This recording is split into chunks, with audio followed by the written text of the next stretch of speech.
Welcome to the June 14th, 2021 regular business board meeting of the Lower Merion Board of School Directors.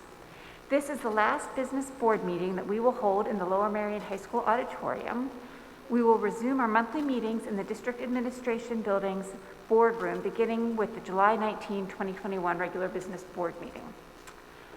The board believes it's in the best interest of the board and of the students of the district to hear comments from district residents. An opportunity will be given for public comment in person and through the chat feature, which will be read by our solicitor, Ms. Brooks. This meeting is being video recorded with sound for public broadcast, and all participants joining via Zoom will be muted upon entry.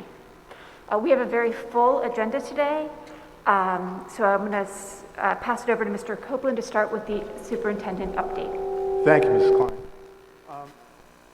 We're pleased to report that the district has not experienced a recordable COVID case in the last 2 weeks, the longest period of time we have had since we began tracking this information on our dashboard. Further, we're seeing very low positivity and incidence rates within both Montgomery County and Lower Merion School District. Finally, approximately 1,500 students were vaccinated through the district's on-site clinics since April 30th. In addition to the large number of high school students who were vaccinated by private providers. Given these factors, and in accordance with the guidance issued by the CDC, Pennsylvania Department of Health, and the Montgomery County Office of Public Health and Safety Plan for the district, summer programs, meaning the secondary summer schools, SPIES, the ESY, will involve changes to the current plan, which will remain in place until June 28th. After June 28th, children under the age of 12 are required to wear masks indoors except when eating, but masks will be optional outdoors for these students. For individuals ages 12 and over, masks will be optional both indoors and outdoors. For all indoor activities, we will continue to maintain social distancing when possible throughout the school day and utilize seating charts for all students for contact tracing purposes. The final plan will provide information regarding health and safety protocols that will be shared on the district's website once finalized by the district's health and safety team. I should also add that at the July meeting, we'll be making whatever changes are necessary to supply the state a required new plan.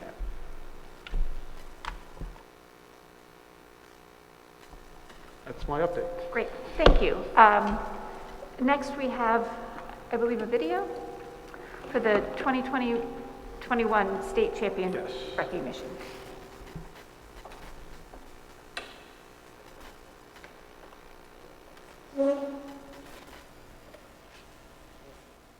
The Lower Merion Board of School Directors is pleased to honor these students and teams who won state championships during the 2020-2021 school year. From Lower Merion High School, Vicus Miller, boys singles tennis, Brian and Justin Yee, boys doubles tennis, and the entire LM boys varsity tennis team, which also includes Justin Minerva, Ethan Blum, Mark Lancaster, and Stoyan Angelov. The team had a perfect 24-0 record.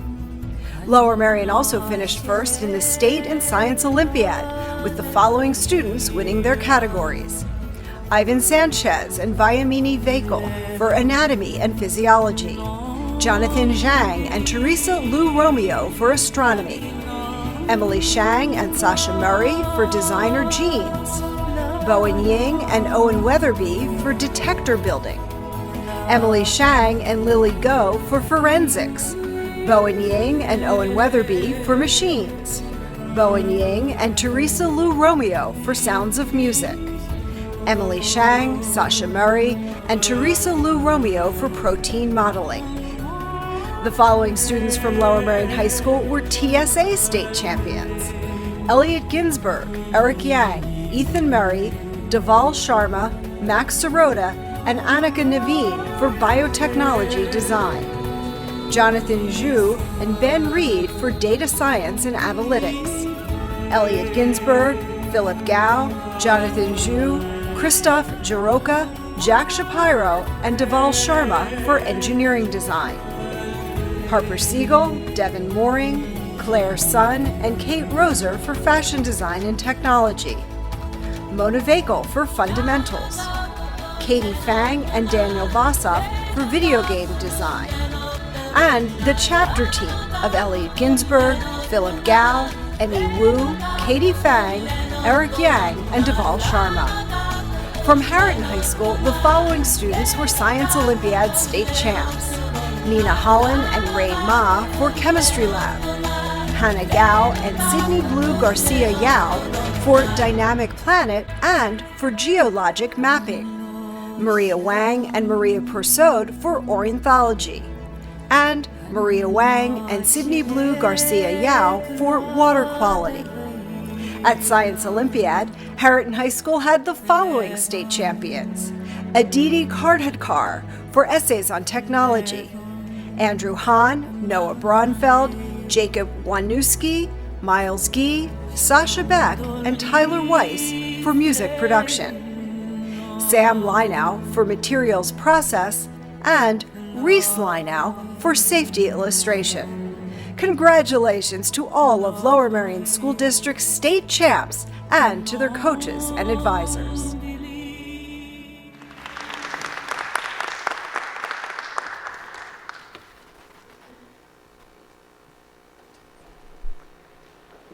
Thank you. And now I'd like to ask our state representative, Timothy Briggs, to come up and present around the essay contest, There Ought to Be a Law.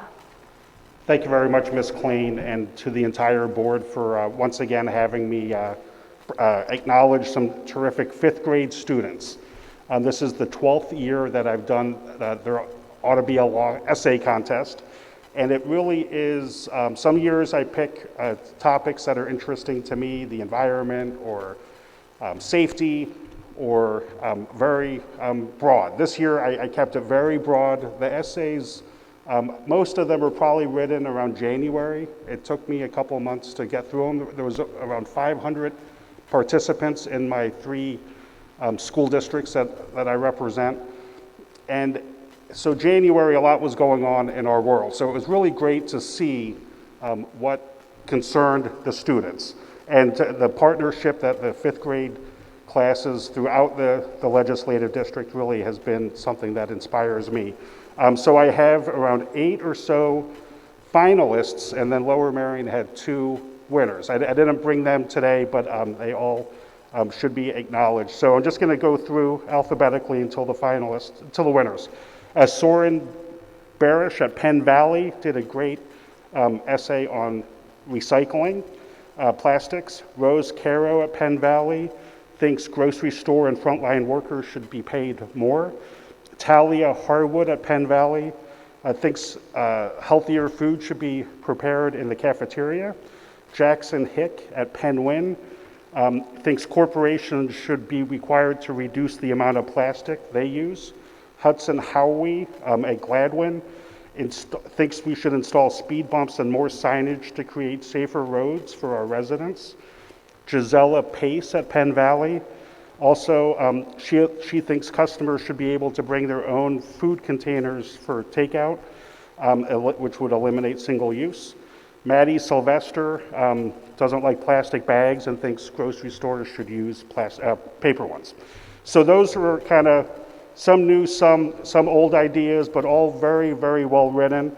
The 2 winners that were really challenging for me to decide, so part of being the decider is you can do this. So I picked 2 winners. Charlotte Bergheiser at Penn Win, Miss Bear's student. She thinks students should be having more conversations and learning more about current world events. And Sarah McCarthy at Gladwin, Miss Kwan's student, thinks every school in the Commonwealth should have a library. So those are kind of big ideas that I think we could all acknowledge are needed in our society, and it really is exciting. Usually I invite the winners to Harrisburg. We'll have to figure out a way to recognize them maybe after the summer when things continue to improve. But just the partnership that we've had with your teachers, it really is special to me. 12 years, probably, I should add them all up, probably This is getting more and more every year, so probably 3, 4, 5,000 essays. And it really is, some of the names that you acknowledged just before were students that I remember reading essays about 6 years ago. So thank you very much for having me at your meeting. I know you have a busy agenda, but hopefully next year we can have the students and we can do pictures like we've had in the past. So thank you very much.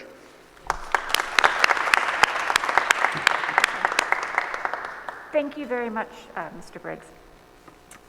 Our next agenda item this evening is the final budget presentation. Mr. Orlando.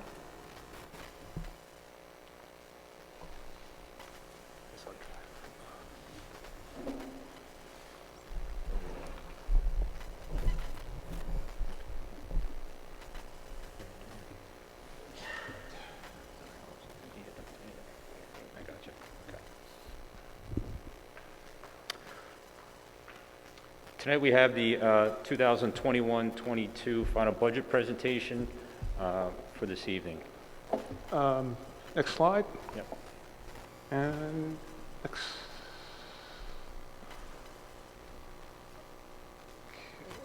All right, so let me just give an introduction before Mr. Orlando goes into the details of the budget.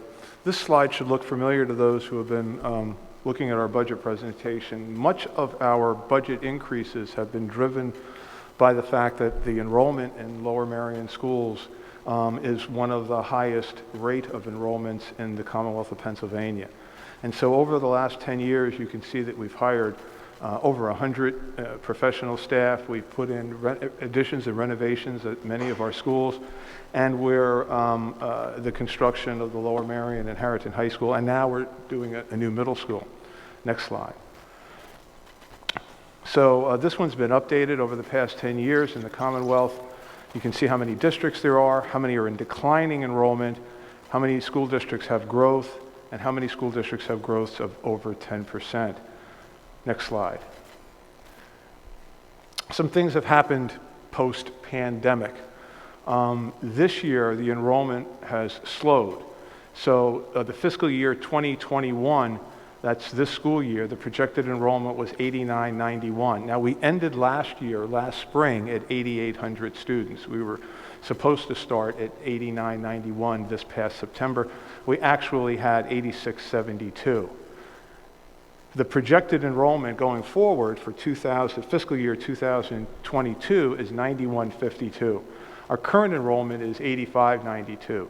If past summer's average enrollments hold, we should be at about 8,700 students starting in September. We simply don't know. When I ask my colleagues around the county, none of them have experienced this swing, but none of them were experiencing the kind of growth that we're experiencing also. So we know that we have a community where many people have the resources that put their children in independent schools. We know that they've done that. We're doing polls and surveys to see if they intend to stay there, once they come back. It doesn't look like they're going to come back in enough numbers to bring us up to where we were.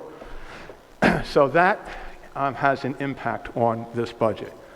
Also, we've had an unprecedented number of retirements, and those retirements were made knowledgeable to us or known to us prior to the budget year ending. So that provided us with an opportunity to take some savings that we normally wouldn't be able to do. Also, there's been an increase in local revenue. A hotel that's been built, transfer taxes, reassessments. So we're taking advantage of that. As a result, we had proposed a preliminary proposed budget with a 3% increase and not taking any exceptions. As you'll see when Mr. Orlando goes through this, we're dropping that to 2% and no exceptions as we move forward. Vic? Yeah. Okay, this slide here is giving us a summary of where we're at for the current year. So our current budget is $288,029,695. As Mr. Copen stated, our final budget now that we're recommending is $292,661,964, roughly about a 1.6% or so increase in our budget expenditures. As Mr. Copeland mentioned, at the proposed final budget back in April, our budget was $294,146,690. The budget this evening, the final budget, is $292,661,964, roughly over a $1.4 million decrease in expenditures. And as Mr. Copeland stated, we are net expecting about $840,000 increase in revenues.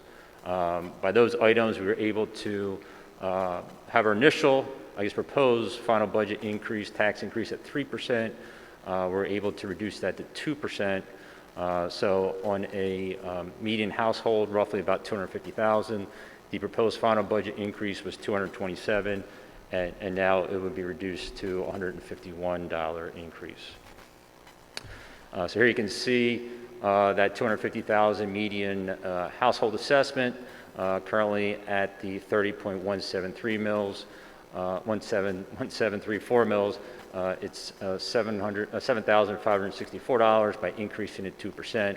The $151 now, the tax for that median household of 250 will be $7,715. The other item we talked about was our capital reserve. We talked about our reserve items at a few different Finance Committee meetings this past spring. So just kind of go over a little bit where our capital reserve plans are for 21-22. So our capital improvement plan is just under $5 million for the upcoming year. These items, I think, all have been approved by the board to go ahead, and they'll start, I think, actually this week and through the summer to have these improvements completed. We also have our bus replacement plan. We have planned for this year about 18 buses to be replaced at $2.4 million, and we have about $750,000 in our information technology plan, so a total of $8.1 million in our capital reserve items for the upcoming school year. Kind of give you a brief summary, our capital reserve balance is approximately about $8.5 million. We do have some items for the current year that haven't been completed yet. Our bus replacement, typically we get them in June or July for the upcoming year. However, due to some government changes in government regulations, they're going to be delayed until the fall, but we will get them in the fall. So you can see by adding up to 2.2 plus the 8.1 we just mentioned, and we have one small item left for this year. We have about $10.4 million in the capital reserve, and that would leave us with a shortfall of about $1.9 million. Committed fund balance, there is a recommendation on the board on a committed fund balance. That fund balance will stay the same as it currently is in the current year. So we have Peters at $10.3 million and $500,000 in post-employment benefits for a total committed fund balance of $15.3 million. And Mr. Copeland, I don't know if you want to. So we don't have a Moody's comment from this year. This is last June's, pointing out that the district's financial position is excellent. We have a AAA rating that allows us to borrow money at a lower rate. Our debt and pension liabilities are moderate overall, got an exceptionally healthy economy and tax base, and the school district continues to face challenges from overall rising fixed costs. Next slide. This is where the money goes. I won't read each one of these, but I'll make special note of low class sizes. Low class sizes has been a struggle to provide for the last couple of years, mostly because we don't have the space. This year, what we're doing is, again, we're not sure how many folks may return to us, but we are maintaining lower class sizes. So particularly at the elementary school, people will, if these class sizes hold, will be coming into the schools with, frankly, lower class sizes than we've seen in a number of years. But you can see both from the presentation of our students, the numerous enrichments and arts programs, and the types of support we provide for the community. With that, I think Mr. Orlando and I are prepared to answer any questions the board may have. Thank you very much. Are there any questions from the board?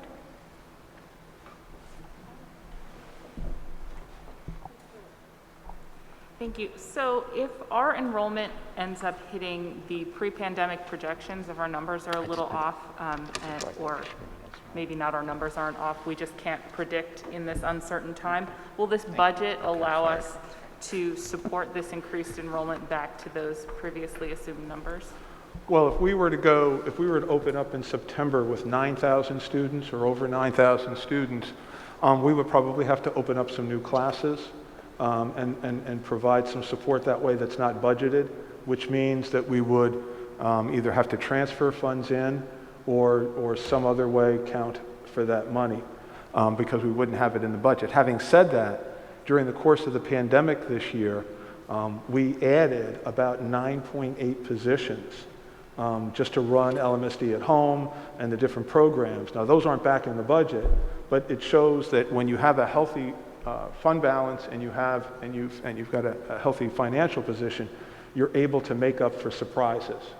But right now, we simply have no suggestion that that's going to happen. Yeah, so we have, that's great, thank you. So we have the flexibility in our financial position to accommodate that should that happen. Right. The difficulty is, though, when you plan for a position and you put it in the budget, then you know that that money is going to grow with you every year. When you don't have that, it's not the best practices to try and fill gaps like that with money that wasn't budgeted for that. Sometimes you have to do it, we would have to do it, but we have to balance that against, do we want to raise taxes when we really don't have the enrollment growth to support it?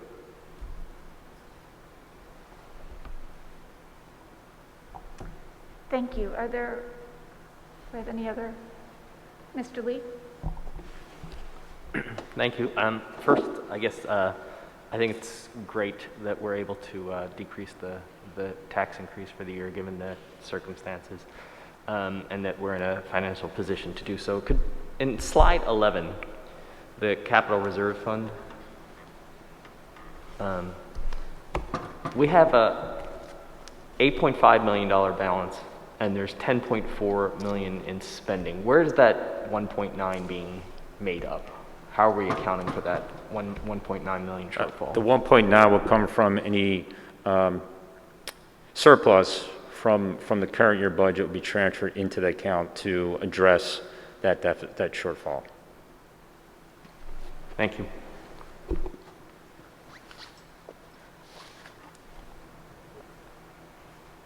we have any more? Dr. Gilbert? Thank you. I just want to thank the administration. I understand that this is a very unusual position to be in because of the COVID year and the number of people who are retiring. And usually when you replace people who are retiring, they don't cost as much as people who have just retired. I just want to, again, make sure that people understand that we live within a Act 1 limit, which means that every year we're given a limit to what we can increase our budget. And so if we decrease the tax this year, that will be going forward in perpetuity. So in other words, that 1%, we don't just lose this year, we're going to be losing that every year. And my understanding from the meetings that were held, the budget meetings, sorry, that were held, that as you look down towards the future, you feel comfortable that we'll be able to absorb that, even in terms of what's going on with PSERS and what's been, healthcare costs, those kinds of things. So PSERS in the last few years has actually reversed some of the huge swings that we have seen.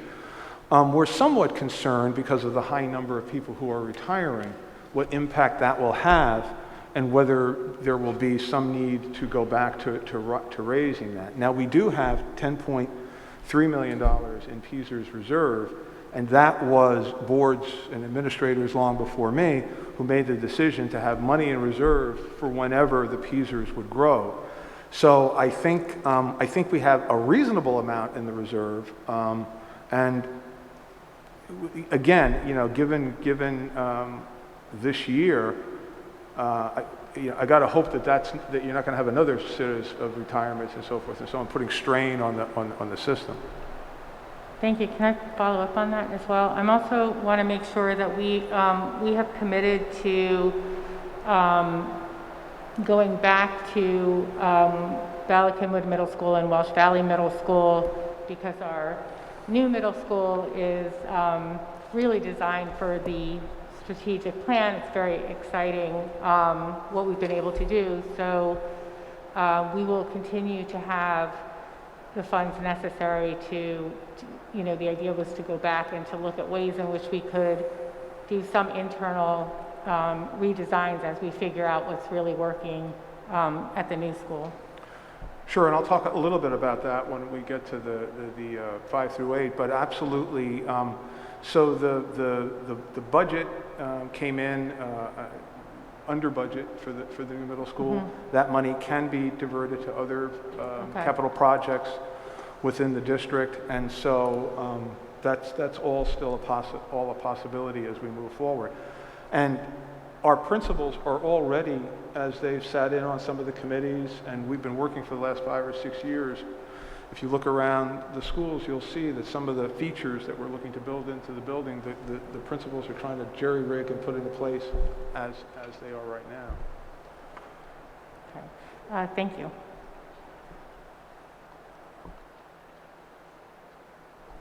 Thank you, Ms. Kalish. So I am just curious if there was any consideration in using that 1% increase, that available funds, to do program expansion or further program development. I'm thinking specifically of full-day kindergarten, but I was wondering if that was considered. So our inability to have full-day kindergarten has not necessarily been a financial problem, it's been a space problem. So even with this decline in enrollment, it hasn't declined to the point where we would have enough space that we could have full-day kindergarten. Maybe in the future, when the 5th grades are out of the elementary schools, if the enrollment slows or recedes, maybe there'll be space, unless, of course, a future board decided to build onto the elementary schools for that. Sorry, turned myself off. That's something we'll be keeping an eye on as we transition into the new middle school building and the new middle school, elementary school arrangement grade-wise. That's something the district will be keeping an eye on, with an eye to something like that.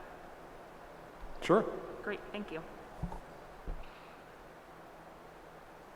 I just want to follow up on that quickly and note that even with the slowing of the enrollment, our current middle schools and elementary schools are overcrowded. So I think that the first steps that we will want to take will be to make sure that the facilities are reflective of some of our other priorities, including, in the elementary schools where they've had to move art onto a cart rather than having an art room. So that it's a balance of many things. And hopefully the opening of the new middle school will provide us more opportunities. And I am hopeful that full-day kindergarten for all students will be a possibility at some point in the future. But I do think that we also need to be cognizant of the fact that there is current over-enrollment. So even though we are moving some students out of the schools, that doesn't mean that sort of all of a sudden there's a ton of space. So I just wanted to follow up on that. I do also have a question around, and this, I think it's a little bit tangential to the budget conversation, and I'm not sure it's answerable now because we don't know what the enrollment will be over the summer. But with this lower enrollment, do we expect that there will be fewer children that need to do the partner school program? Right now, I'm looking at Mrs. Schaefer. I don't think we have anyone who has to partner school now. And so that looks like we'd be okay. Sorry, just one on that point. Is there any scenario where enrollment would have lowered enough that we can do away with some of our external class facilities to the existing buildings? I.e. trailers, Yeah. which are very nice trailers, but, I don't believe so. okay. I don't believe so, because if we're at 8,700, as we predict we'll be, that's about where we were when we put them in. And I just want to reemphasize Lucy's point and the point others have made that this, I guess, slight dip will allow us to actually have things not on a cart and in a real room and get back to like a fully operating school in some circumstances. And it wasn't that long ago when the principals were looking for every shred of space to be able to keep these programs in the school. So just getting back to like standard operating procedure doesn't mean there's a lot of new space. It just means folks aren't doubling up in classrooms and maybe, you know, there's dedicated space for specials and things. Okay, thank you. Can I follow up on that just to clarify? There is a sort of a plan in place with respect to the modulars that they will over time be removed. The question was more whether or not they would be could be removed sooner. Right. Okay. Thank you. Yeah, the expectation was to remove the modulars when the new school opened, but there was a slight concern that Penn Win would not have dropped enough in that first year, and you might still need them there. Thank you. Ms. Robinson? Thank you. Mr. Copeland, thank you for decreasing the tax increase from 3% to 2%. I just want to make sure that we're not setting ourselves up in the future by lowering the tax rate now, that we'll be limiting ourselves in terms of our flexibility with respect to the expansion at Harriton High School, the capital reserves, et cetera. I think not, Ms. Robinson, and here are the reasons. One, again, the dip in enrollment isn't the only reason we're able to do this. We've got increased revenues because of local tax revenue, and that will remain in the budget. And so we will have hired less credentialed, less expensive teachers and other folks. It's not just teachers who retired, it was bus drivers, so forth and so on. So that lowered level also is baked into the budget going forward. But there's always the risk in an environment of Act 1. So, and board may have heard me say this before, Act 1 sounds like a good idea. We're going to cap school taxes. Nobody else's, not municipalities, not anybody else, just school districts, which happen to rely more heavily on progressive taxes than regressive taxes. And then what happens is, if you have a bad year, if something doesn't check out the way it was, a municipality, a county government, they can go to a higher limit to make up for having made a mistake or things not working out the way they were. School district can't do that. So you're right that once that comes out of the budget, it's not easy to get it back. Thank you. Thank you. Do we have any additional questions? Okay. Thank you, Mr. Copeland. I think that we can now move on to the next presentation of the 5 through 8 middle school transition feedback. Right. While they're getting set up. So earlier this spring, the administration presented to the board and public recommendation on how best to transition to 3 middle schools, all having grades 5 through 8. Since then, we asked for community feedback, and tonight we'll present that feedback. But before I turn it over to Dr. Christina Paul to review that feedback, and also Drs. McGloin and Sarah Stout, who were on the committee and presented last month, I want to take a moment to share some things with you. First, the new middle school was designed with 2 thematic principles in mind. First, we wanted to reflect the direction of the strategic plan. There are significant increases in open space. In fact, one of the elements of that open space is what we call passive supervision. It's used throughout, and what happens is you're less dependent on solid walls. Teachers can see students working, allowing more independence for students, and it will make it much easier for teachers to collaborate, for students to do project and group work, and that's significant in the design. Secondly, the design optimizes a sense of belonging and de-emphasizes a feeling of institutionalization. We have a dining hall rather than a cafeteria, a theater rather than an auditorium, learning studios rather than classrooms, nests which hold up to 10 students, allowing for collaboration and group work. The library is integrated into the building, into the design, so that students moving from one part of the building move through the library rather than have the library in a remote setting. There are gathering stairs. There are other features that together, along with water features and outdoor spaces, are designed to take into account the middle school age development and social emotional growth of children. In fact, many of the design features are finding their way into our existing buildings. Principals who have been a part of the discussion for the last several years have been looking at ways to bring these elements into our buildings. In the beginning, we were looking at a phased approach, and I will say that yes, logistical issues were, and they still are, a problem. But I was won over in speaking with some of our staff who either knew about or heard about other schools who did the phased approach, and they spoke eloquently about why that was less than appealable or optimal for a number of reasons, particularly about the school culture. We're going to try and answer some of the questions that came out of the feedback tonight. Others will have to be added to the FAQs, and still others will have to be determined once a decision is made. That's why we want to get direction from the board this evening and get that planning done. In fact, it will be my recommendation to not wait for a new principal long into the fall, which was the original plan, but I'm going to be recommending that we transfer Ms. Sarah Stout to the new middle school now, but also she'll remain in Bala-Cynwyd until a new principal is named. Mrs. Stout is uniquely qualified both as a middle school educator and someone who has worked with families from both Welsh Valley and Bala-Cynwyd.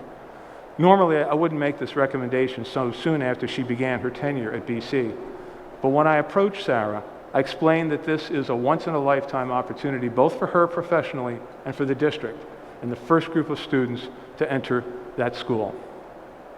There's a host of issues, but having an exemplary principal who knows the community and can work on helping build an HSA, work closely with the students who will be going to the new school, and help with the final design touches, I think that's a plus. Some of the issues around program are happening now. I had a year or so ago asked to have formed a K-4 committee and a 5A committee, headed by Drs. Gaudioso and McGloin. I wanted them to take the time to not just work out moving grades, but rethinking our program. As I said at both high school commencement speeches, we should never let a good crisis go to waste. And while the enrollment space is not a crisis, it is an opportunity and one we shouldn't squander. So questions around interdisciplinary programs, unified arts, are not fully formed for any of the 5-8 schools, but be assured that they are being worked on. Both committees have wide range of classroom teachers and others involved. The professional staff on the 5-8 committee has endorsed this plan, and now both committees have been augmented with parents. Again, we have more to do, but let me turn it over now to Dr. Paul, Dr. McGloin, Mrs. Stout for some program information. Good evening. It's nice to see you all in person once again. Thank you for the introduction, Mr. Copeland. As he said, I'll be sharing with you the feedback that we have been collecting since the presentation last month. The administration presented the middle school transition plan last month to the Board of School Directors. And the proposed plan, as you know, is to open the new middle school at full capacity with grades 5 through 8 in the fall of 2021. 22. I'm sorry, there's a typo in my very first slide in my slide deck. In the fall of 2022. And at the same time, to transition all of the middle schools to include 5th grade in the middle school model at the exact same time. So the day after the presentation was made last month, we opened up a digital feedback form. And the form was open for 3 weeks. It opened on May 11th, closed on June 2nd, and it offered an opportunity for community members to submit any of the questions that they had about the transition plan, and as well as to express the perspectives that they have or the input that they had on the proposed plan. Now, I just want to remind everyone, this is not a survey. This was not an instrument that we designed to measure support in the community or to measure some kind of latent factor. This was a tool for gathering feedback, much like a suggestion box would be, or the types of feedback surveys that you get at the end of a phone call or at the end of a meal at a restaurant. Obviously with much more weight to this feedback, but I just wanted to remind you, this was a tool to collect the voice of those who felt compelled to contribute their voice to this thought, to this decision this evening. So we received 434 total responses, and I wanted to give you a sense of the sample or the sense of the people who responded to the feedback form. About half of the feedback forms that were submitted addressed the transition plan directly. The remainder of the submissions focused on related topics, such as the attendance boundaries that have been chosen for the new middle school, or for the idea of incorporating 5th grade into the middle school model. So relevant feedback to the topic generally, but not specific to the transition plan itself. Most of the submissions, about 85% in fact, were from people who reported having a student currently in grades 3 through 6. So about 368 people identified themselves as having a child who would be directly impacted by this decision. And for perspective's sake, I want to just point out that we currently have 2,744 students in grades 3 through 6. And then finally, the most heavily represented school communities within the feedback were from Penwyn Elementary, with 119 households represented, and Ballackinwood Middle School with 75 households represented. Now, some of those are households that have a child in both, and we received about 10 to 12 that I could identify, surveys from the same household, but from different parents or different partners within the household. So in order to make sense of these responses, I analyzed the feedback to look for common themes that kept returning within the different comments from different people. And I provided a summary of those themes for the school board to review and for the administration to review. So there were in addition to that summary, I would like to say that I did supply the full data set with all of the unedited responses so that the administration and the school board had full access to all of the submissions that were made through the digital feedback form. So there were 2 primary questions that we were interested in. These were open-ended questions. We did limit the responses to 500 characters for the sake of being able to look at those common themes across. And so the key question number 1 was, what would you like the administration and Board of School Directors to know about the proposed plan? And we got 4 types of responses generally. There were 4 categories of responses. And I'm going to review each of these in more depth in the following slides, but the 4 buckets were reasons for supporting the plan, reasons for concern with the transition plan, general concerns related to the new middle school and new model, and then suggestions and requests. The next key question of interest for us was, what questions do you have about the proposed plan? So responses were grouped according to topic, and I've given those topics to the administration and Board of School Directors, and the administration will respond to some of those questions this evening following my presentation. So the first bucket I'd like to talk about are some of the key reasons that our community members do support the plan. And when I look at it, roughly about 25% of the responses that directly related to the transition plan, I'd say about 25% of them were messages of support for the plan. The key categories of supporting the plan were overwhelmingly, the most common theme was that it relieves overcrowding immediately. It immediately reduces the amount of students who are in each of the elementary and middle schools, and it takes care of that core issue immediately in the fall of '22. Second bucket, all students and families will make the change at the same time. So it's not a drawn-out process of transition, everybody's in it at the same time.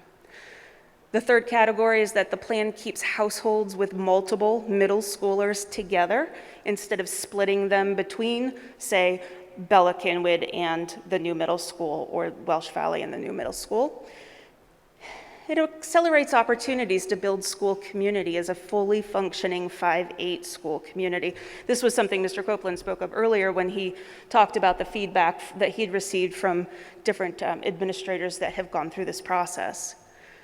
And then finally, out of all of the transition plans, this was cited as being the most cost-effective and the cost-efficient plan for transitioning to that new school. So at the bottom here, you see some examples of the responses that fell into these categories. I have some on the following slide as well. I'm not going to take the time to read all of these to you during this presentation, but I wanted them to be available for you to review. And as I said, the Board of School Directors and Administrators has the full unedited set of responses. So a parent from Belmont Hills with a third grader said, "I think the plan to fully move into the new middle school makes sense. Open at full capacity and move everyone together. The transition year will be the same for all, and all families can adjust in the same year. Thank you, board. I fully support opening this wonderful new school at full capacity." I support this plan because it seems to be the most efficient way to alleviate crowding at all schools and build community in the new building faster. And so you'll see here, this was from a respondent who did not identify as having a current grade 3 through 6 student. However, many of them said in their comments that they were parents of students from other grade levels, just not in that 3rd through 6th grade category. We agree with the plan as outlined. We believe moving all of the students at once would benefit the new school, friends, environment, as well as give more room to the existing 2 middle schools, from a parent of a Penguin 4th grader. So these are just some examples of messages of support.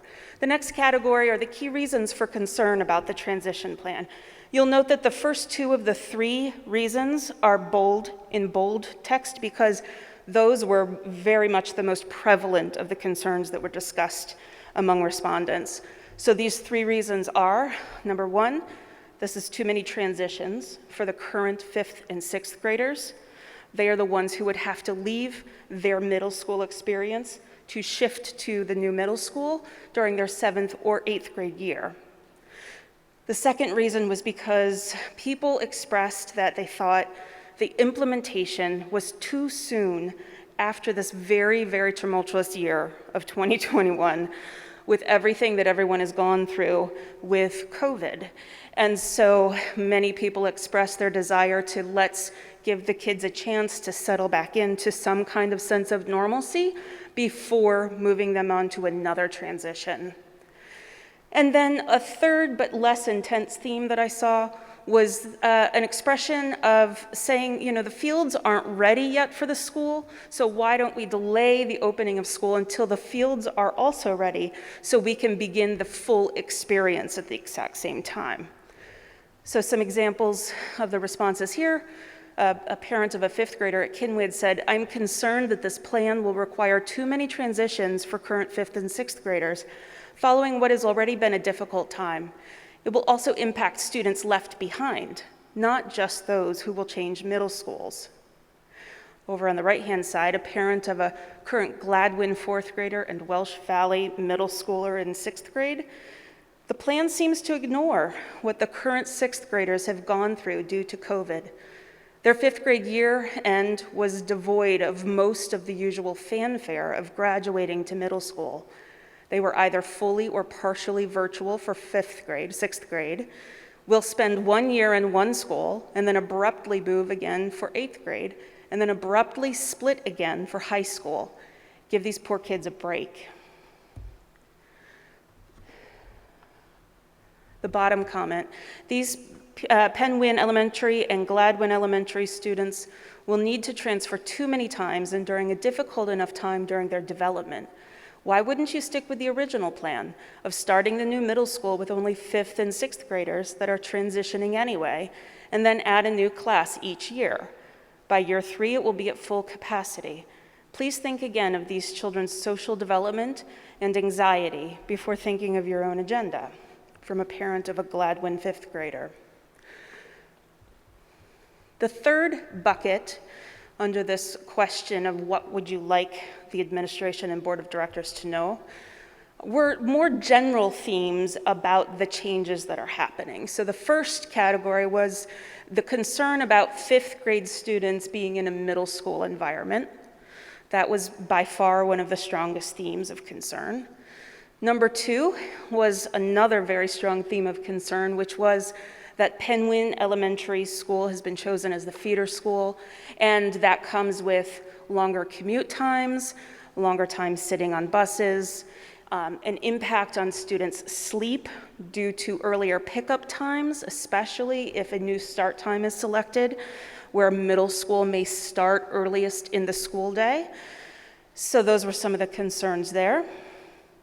Number 3, a concern came up repeatedly that the attendance areas for high school would split the student body from the new middle school into Harridan and Lower Merion. So they're coming together for middle school and then they're being split again for high school, with only a portion of them being in an attendance zone where they have that choice.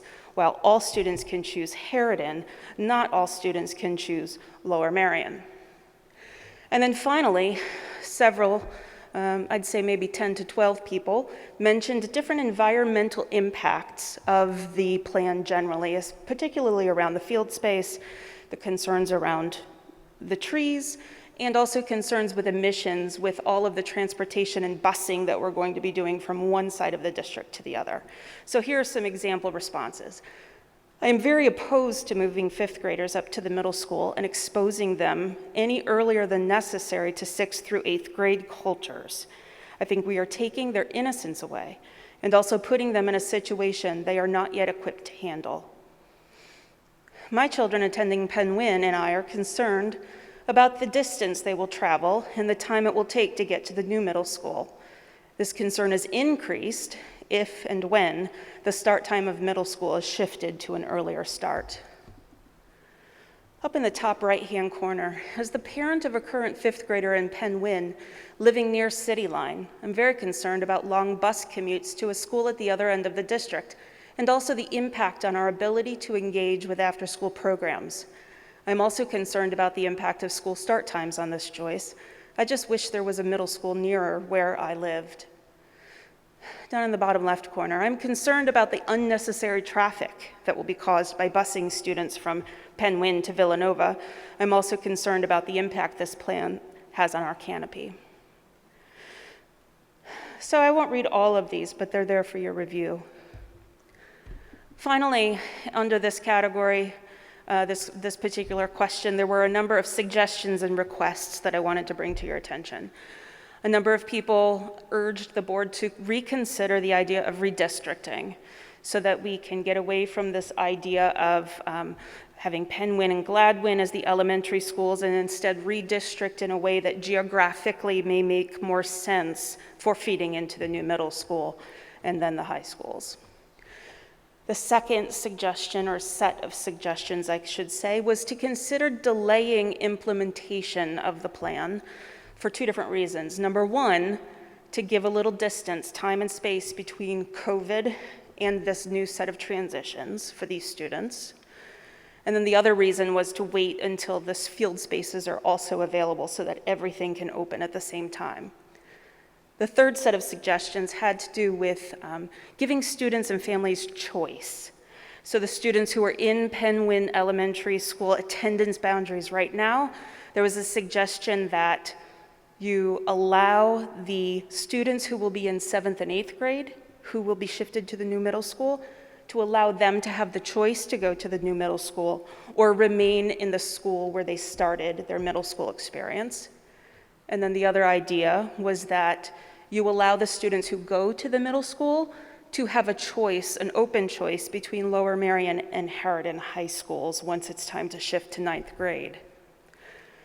Finally, there were a small amount of suggestions around the idea that you rethink the use of the new building, and instead of making it a grade 5 through 8 middle school, consider a different type of school configuration, such as a grade 5-6 center with 7th and 8th grade going to the other 2 middle schools, or even consider making it a 7th elementary school. So that came up a handful of times.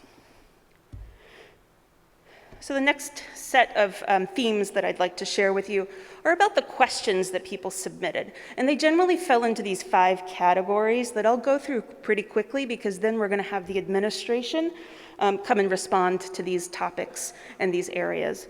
So the first set of questions had to do with the decision-making processes that have been used. Second were around social and emotional supports that parents should expect for their students during the transition.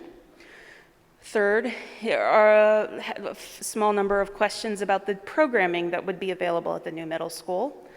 Number 4, logistical questions about opening the new middle school. And number 5, questions that were more about the district-wide impacts and changes that we're about to see. So about the decision-making processes, people wanted to know who's been involved in making the recommendation. What are the factors that have been used to determine the recommendations? Were they mostly logistical and financial? Were there educational reasons for these choices? Why did the preferred plan change from earlier in the process when we thought a phased-in approach would be taken, which Mr. Copeland spoke to at the introduction to my presentation tonight? And then, as I already said, was the plan selected more for logistical reasons and administrative reasons, or was there educational reasoning for the plan that has been selected for transition? Second category is around social and emotional supports. People really wanted to know more details about what this community building would look like, what kinds of events they could expect, what kinds of ideas the administration has for building those cohorts of students who would be transitioning to the new middle school together. They wanted to know about the types of counseling and mental health services that will be available, and they're wondering about the level of involvement our counselors and psychologists have had in the planning of the new models. There were some specific questions about special education and how special education is planning to support the students in their particular needs through the transition.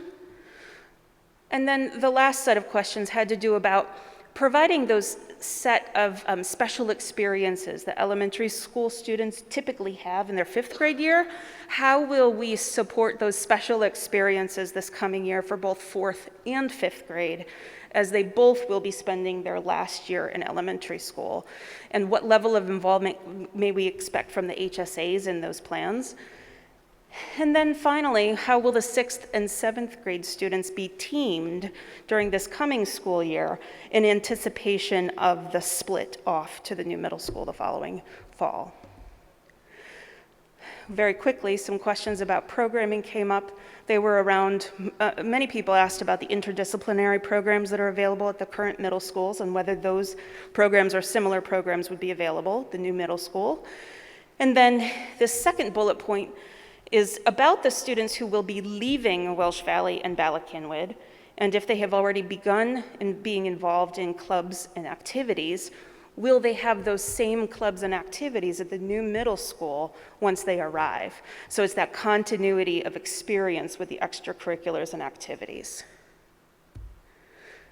Logistical questions came up, and they were about what is the plan if construction happens to be delayed? What are the specific details about the athletic plans, considering that the fields will not be completely operational in the first year?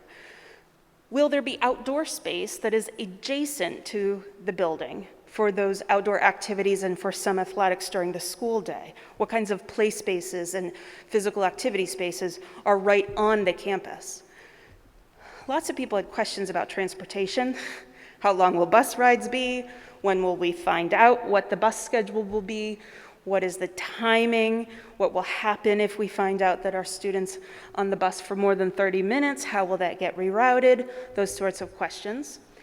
And then the final set of questions had to do with staffing. People are very curious about how we will be staffing the new middle school.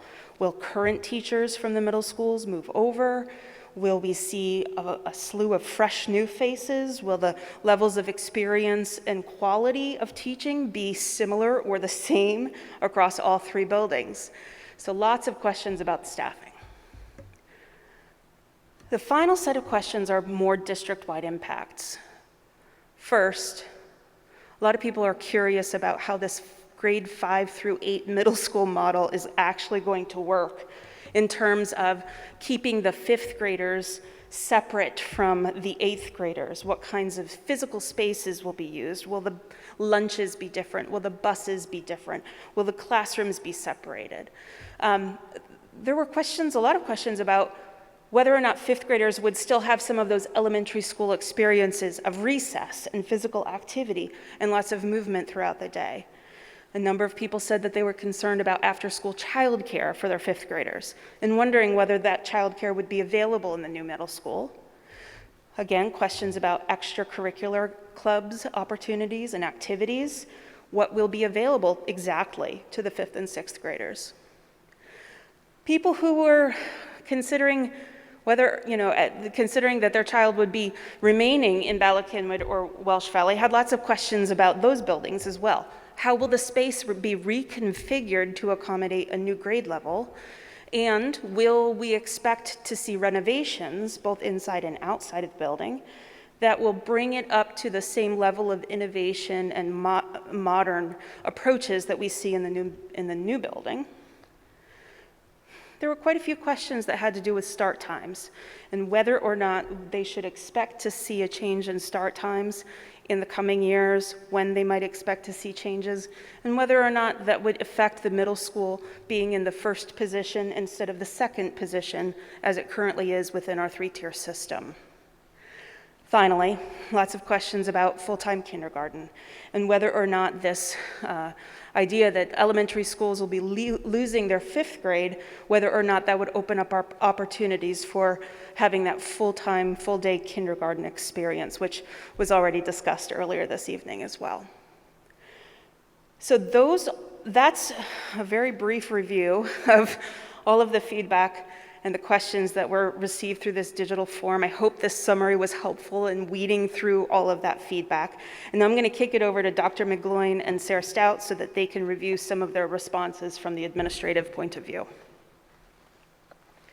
Thank you, Dr. Paul. So to attempt to address the questions about the 5A transition plan that emerged through the survey, we looked at 4 specific buckets. We're looking at staffing, we'll be talking about programming, social and emotional well-being, and then field clubs and activities. Mr. Copeland noted at the onset that some of the specific questions will be answered in the FAQ, and some of them will be answered after we've determined the transition plan itself, because we can't necessarily answer every single question that was posed at this point in time. One of our largest hinge points in the transition plan is staffing, and I know that came up several different times. So we will start to look at staffing, but the first thing that we need to do is appoint a principal. And we need to decide on a transition plan, because the transition plan actually impacts and determines the staffing that's going to occur in the building. So we can't begin to think about staffing until we know how many grades are going to be in the school and what the configuration is. Our intention is to be certain that we have a balanced staff between all of our middle schools to ensure that all of our students continue to receive that best-in-class education that one of the parents spoke about in the survey. We anticipate that this summer we'll start to think about the appropriate approach for staffing. Last month when we talked about this, we really spent some time on the mission of the 5-8 school committee, and we wanted to revisit that for just a minute tonight. So our All Forward strategic plan established the overall vision for reimagining all of our students' experience in the Lower Merion School District. As Mr. Copeland said, we established committees for K-4 and 5-8, and our first task was to develop missions that really connected to the vision of the district and looked at transformative curriculum and student-driven schools. Our teams considered how to shift from content area silos to curriculum that prepares students to transfer their knowledge from thinking strategies across all disciplines. We also discussed how to adjust our system to one that characterized by students navigating their own learning in partnership with the professionals. There was a lot of discussions in our 5-8 committee about what was going to be our mission, because that was really going to serve as our North Star for the work that we've done to date. And so you could see what the mission is for our 5-8 committee on the board. You'll see that there's 3 highlighted items: building relationships, cultivating curiosity, and developing intellectual independence. They all really speak to the questions that were posed. They're all very important in building a program that will support the 5-8 structure and transitioning our students to that structure. Mrs. Stout's going to talk about our programmatic system. Good evening, everyone, and thank you. I'm going to speak a little bit about programming and also social emotional well-being. As Dr. McGloin said, this transition really represents another significant step towards realizing the district's strategic plan, All Forward. The 5-8 committee has met in a variety of forums over the last 3 years. Over 60 parents, various educators, and district leaders have come together, spending hours of time looking at the strategic plan, the current practices in the buildings, and looking to marry those together, and looking for areas to grow and improve. The aims of the committee's vision, equity, curiosity, intellectual independence, and relationships are the outcomes envisioned by All Forward. Using this mission, we intend to create an environment where all learners are meaningfully engaged through active and authentic learning experiences, empowering teachers to meet academic and social outcomes with autonomy to make decisions about space, time, grouping, and instructional practices requires thinking about middle-level education differently. As a committee, we engaged in philosophical collaboration and debates and research, and we went on virtual field trips and real field trips and reached out to other schools and went to see what's possible. We are in the process of mapping out the specifics, and as a committee, we are energized and hopeful about what middle school could be. Over the years, I've worked with staff at Welsh Valley and Ballackinwood. I have seen them move closer to the goal of student-driven schools and transformative curriculum. I have seen teachers shift in stance and approach over time. But I believe now, especially post-COVID, after thriving in many ways through this year, we're ready to make that leap. Opening a third middle school fully populated will have many specific benefits for creating an even better learning experience for all students. De-densifying is critical to alleviating the pressures of overcrowding and enabling the flexibility needed to accomplish some of the things that I just mentioned. From a curriculum and instruction perspective, vertical and horizontal planning can begin immediately. Teams of teachers can form and norm together. The new space is specifically designed to facilitate this type of work. All of the staff needs to be part of making this space a school. Welcoming 5th and 6th graders at one time with the perspective and experiences of the 7th and 8th graders coming from 2 different schools is really a significant opportunity for students to peer mentor and support one another in a really unique community. We will spend the next 15 months preparing for this transition together. I look forward to working with HSA, with the students, talking to them, running focus groups, visiting other schools, learning how other new schools have opened, and make sure that we're doing this in a thoughtful way that involves a lot of planning and a lot of input. As we look at the specific recommendations of the 5-8 committee subgroups, social emotional wellness permeates throughout. We know students must experience safety and belonging so that they can achieve at the highest levels. This The recommendations focus on developmentally appropriate school communities built around teams of scholars. These small communities support belonging and relationships, which will be enhanced through connections to a home base. This was actually key input in our elementary teachers on our committee. Strong suggestions of having advisory groups where social skills can be explicitly taught, wellness can be monitored, and successes can be celebrated in small communities is also a theme that you will see through the recommendations. Students and families will have opportunities to be part of the process of realizing these recommendations. Woven throughout, we envision a leadership committee, a leadership curriculum designed to inspire and empower students, to positively impact their voices and their experience, to support their continued growth. Here you'll see an example of the feedback that the committees have come up with. Collectively, I think there's probably over 25 pages of specific recommendations submitted by each of the committees. But Dr. McGloin and I selected these because you see that social emotional well-being come throughout, even though each of these recommendations come from a different committee that looked at a different aspect of our plan. Together, we will create 3 equally excellent 5 to 8 middle school experiences. We have some of the most dedicated professional staff, and those who choose to devote their lives to middle school, I think, are pretty specifically wonderful. All 3 schools will experience significant change. At Welsh Valley and Bala-Cynwyd, a third of their students will be moving to the new school, while welcoming in 25% new students. This also means significant shifts for teachers. The overall number of students isn't changing, but the location is. This plan calls for a reimagining of all 3 schools because we believe that there is a different and better way to think about middle school. The committee was very clear in their recommendations that an all-in plan is the best plan to meet the academic and social goals that we have for our middle school students. Beginning now, we'll work with students and families to build these communities. Student voice and agency will be vital to achieving this goal, to have engaged, enthusiastic, and spirited schools that we desire. Thank you. So the final bucket that we also wanted to address, which also came up in the recommendations from our 5-8 committee, is fields, clubs, and activities. There were some questions around the space that we have at the new middle school, and also do kids have places to be outside?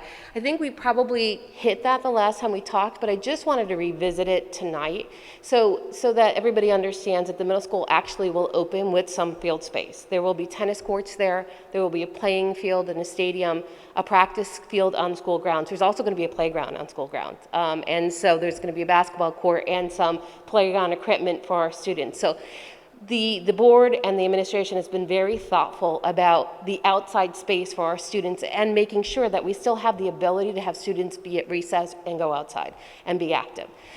In addition to that, with the thought of sports, our sports will be able to continue when we open the new middle school. We'll have the fields I just spoke about. We've also talked about ancillary fields at both Gladwin and Proving Grounds. There is definitely some conversation about where baseball will be played, but we're looking into the facility for that at this point. And then we probably will end up continuing with some of the combined sports that we have. Football right now is a combined sport for us. Wrestling is a combined sport for us. And that's based on interest. And so we're not really seeing, based on our numbers, a shift in that with the third middle school, so we believe we'll still have some combined sports when the new middle school opens. In addition to that, we know that one of our next subcommittees really does need to be an athletics and club subcommittee, so we can really start to nail down what's going to be in place at all 3 of those schools.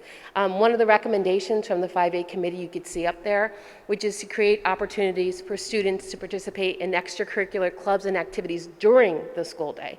as part of that rotation period for I&E. So we're really looking to build it in so that every student participates in some kind of club and activity during the school day at all 3 of the middle schools. We're thinking that clubs will primarily be consistent across all of the buildings, but we do know that every school has their own culture, and so there's some nuances that are different, some clubs that are different across the schools, and that's okay because that just fits that model of that school. We're also talking about possibly introducing intramural sports at 5th and 6th grade. Of course, that's going to be based on space that we have, but that is something that we would love to see happen with the opening of the new middle school. So all of this has been really thought through, and we still have some work to do clearly, but we're moving in the right direction and we'll continue on that path. At this point, any questions? Thank you so much, Dr. McGloin and Ms. Stout. Very much appreciate the time and thoughtfulness. I would like to see if any of my colleagues have questions. Start with Dr. Gilbert.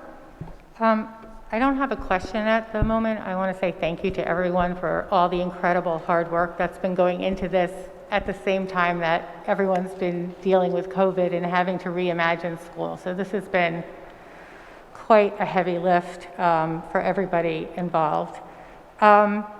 I see a lot of questions about how the decisions were made and who was involved in the decisions. And as, I guess, the person who's been on the board the longest at this point, which I find hard to believe, but is true, what happened was in that about 2010, 11, the school district noticed that the enrollments were going up. And at that time, the school district started doing external enrollment projections by professionals, and we found out over a period of years that, in fact, the numbers were not an anomaly and that they were going to continue to go up. To give you some sense of what I mean, I think when I joined the board in, I think it was 2009, we had something like 6,700 students in the district, and now we have how many? I know that it's over about 8,600. So that's, imagine adding, another entire population the size of one of our high schools or even bigger. And so we started looking inside of all the schools and tried to maximize our use of space. We did the best we could with that. We started adding on to many schools. We added on to Gladwin, we added on to Penn Valley. I'm forgetting that we added a lot onto Welsh Valley. And yet still, our elementary schools were getting bigger and bigger. Our class sizes were going up. And so we started talking about what are we going to do? And in April of 2017, the district sent out to everyone in the district, including, I believe, neighbors, a flyer that listed options.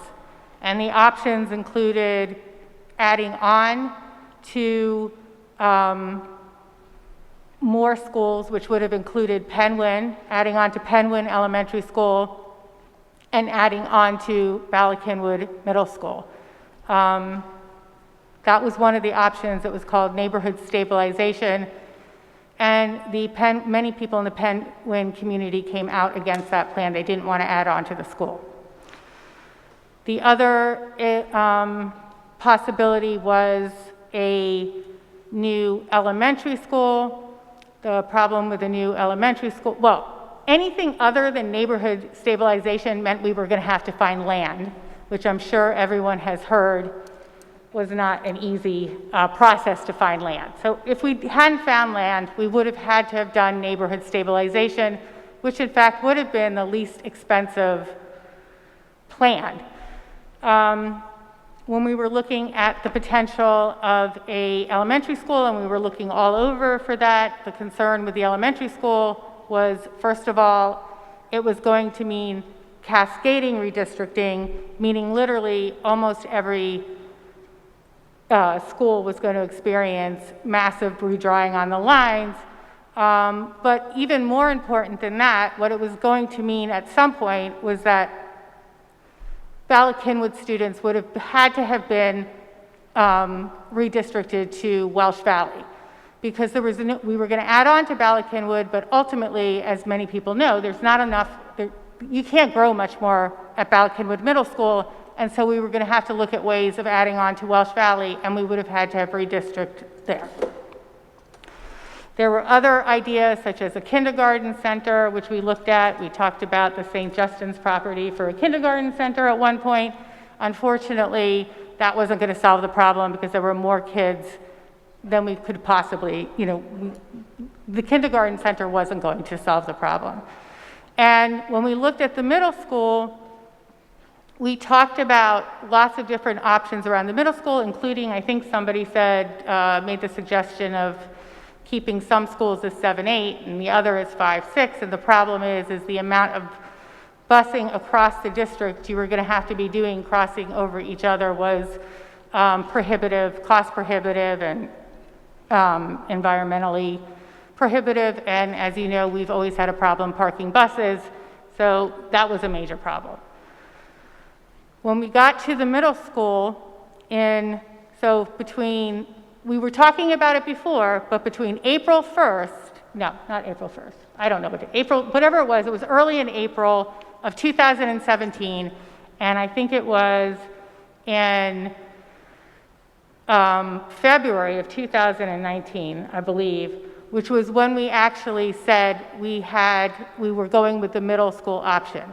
That entire time, once we had the land, once we knew the land, we were very clear that if we were going to go with that option, it was going to be Penwyn Elementary School and Gladwin Elementary School who would go. Because, first of all, we needed the largest schools, we needed the schools with the largest classes to go.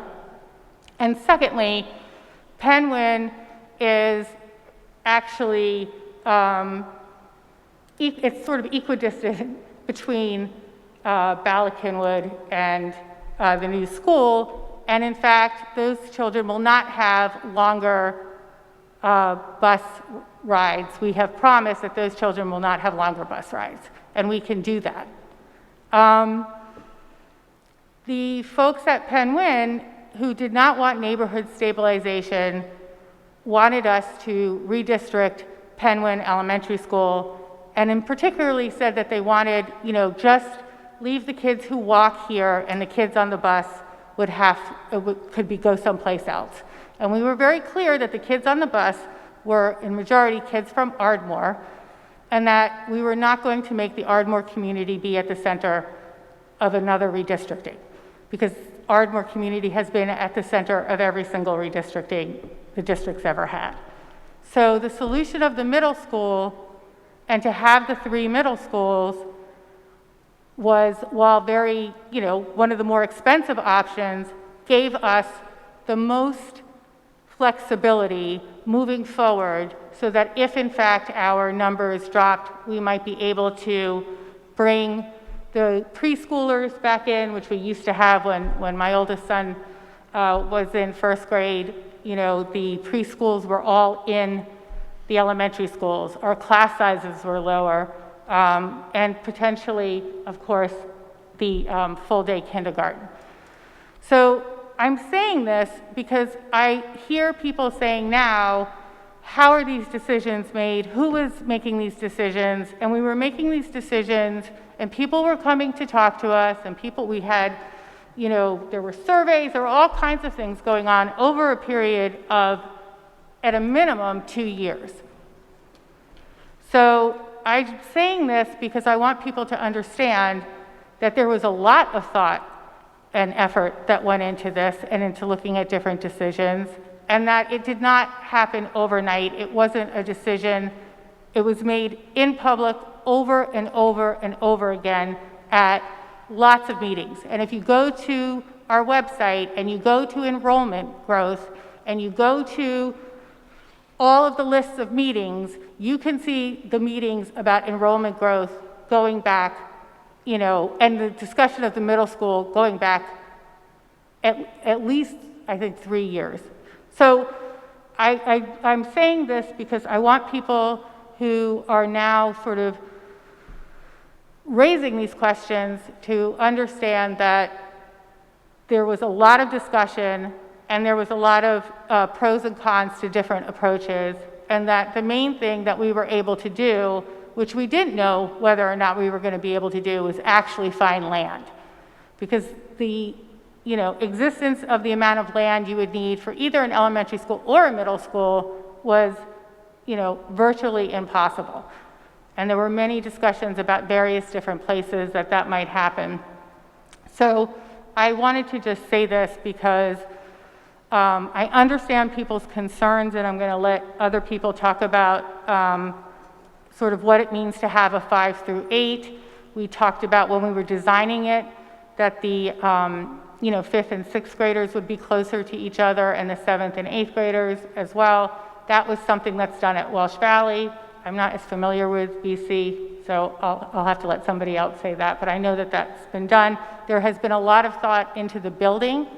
The building is extraordinary. It is going to be, it was designed for our strategic plan. It was designed with the needs of all children, like right from actually doing the building. So, for example, students who are in special education, the building is designed with their needs in mind. So it's a fantastic opportunity for the district, and I think our biggest concern is going to be going back to the other middle schools and figuring out how do we sort of recreate that when obviously those schools were built in a different era. So I will stop at this point, but I did want to make those points. Thank you. Thank you, Dr. Gilbert. Do we have any other comments or questions? Ms. Ackman? Thank you, and I appreciate, thank you, Melissa, for the summary of how we got here, because it was not easy, and there's obviously the ideal solution never presented itself, so we had to do the best that we could, given the space constraints. And full disclosure, I'm the parent of a 6th grader at BC who will be one of the folks, quote, left behind. So a lot of this is very personal. It's not just platitudes. A lot of the devil is in the details. And I think a lot of those, the feedback was good feedback, and it would be great if, time permitting, there could be very specific answers to some of those questions. I have some of the same questions. As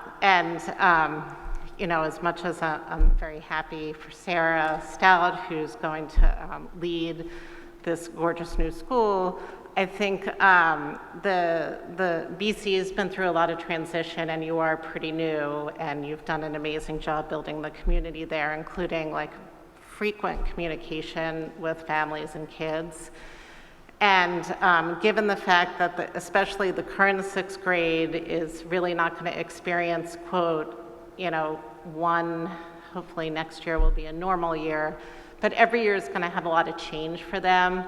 The pre-COVID, I was feeling a little more bullish about this whole thing, and post-COVID, it's just everyone's been through a lot, so I get a lot of this anxiety. I just wanted to hear more about why, I guess, Sarah Stout's transition should happen now, because I think, we'd all like to see a smooth transition into the fall, and maybe how Sarah and the other principals will be working and planning together, because they do have concerns that we want the existing middle schools to be new and exciting, not the building, but the program, in the same way that the new school will. So, and it's just a lot of change happening at once. So I'm sure you can hear my parental anxiety coming through. So I don't know, Bob or Sarah, who wants to respond. I feel much better when I hear you guys talking about it. So I think there will need to be a lot of communication with everyone over the next year. And anyway, I'll stop talking and let you respond. Thank Right, you. so we're not taking Sarah away tomorrow. So there's going to be a period of time where we'll do a search, and we hopefully will find a really top candidate. And if not, then Mrs. Stout will remain in that place. But if we were to find a good candidate, we want that person to be up and running in September so that you do have a solid year, and so that the principal of the new middle school can concentrate working with Dr. McGloin and others to make that happen. You know, I am sympathetic with the issue of Sarah coming out of the building. That would not have been my first choice. The COVID year did sort of accelerate the need to get the programming of the school. We had a change in the leadership of the 5-8 program. So all of that came to a decision, and I think it's in everyone's best interest. I recognize that my recommendation will leave some kids without her, but it will also help, I think, the kids who are going to a different situation to have one other set of supports going in there with this transition. If Sarah and Dr. McGloin can make her feel better, knock yourselves out. No, I don't know. A lot of the things that you expressed are feelings that I've been feeling over the last little bit of time since I learned of this, and so I understand. I had been until very recently, obviously, thinking very much about how we were going to support the students who were staying behind, and so we've already been talking about that. I actually feel much better maybe talking about that than I do. You know, so we were talking a lot about building next year, really starting with the community building. We're seeing social things popping up with kids, really explicitly teaching how to form friendships. We're seeing concerns with, because students were really longing for those connections, right? So starting to think about that, starting to plan events and opportunities where there'll be interactions. You know, we've started more and more events, I think, between BC and Welsh Valley over the last couple of years that create times for students to interact with one another.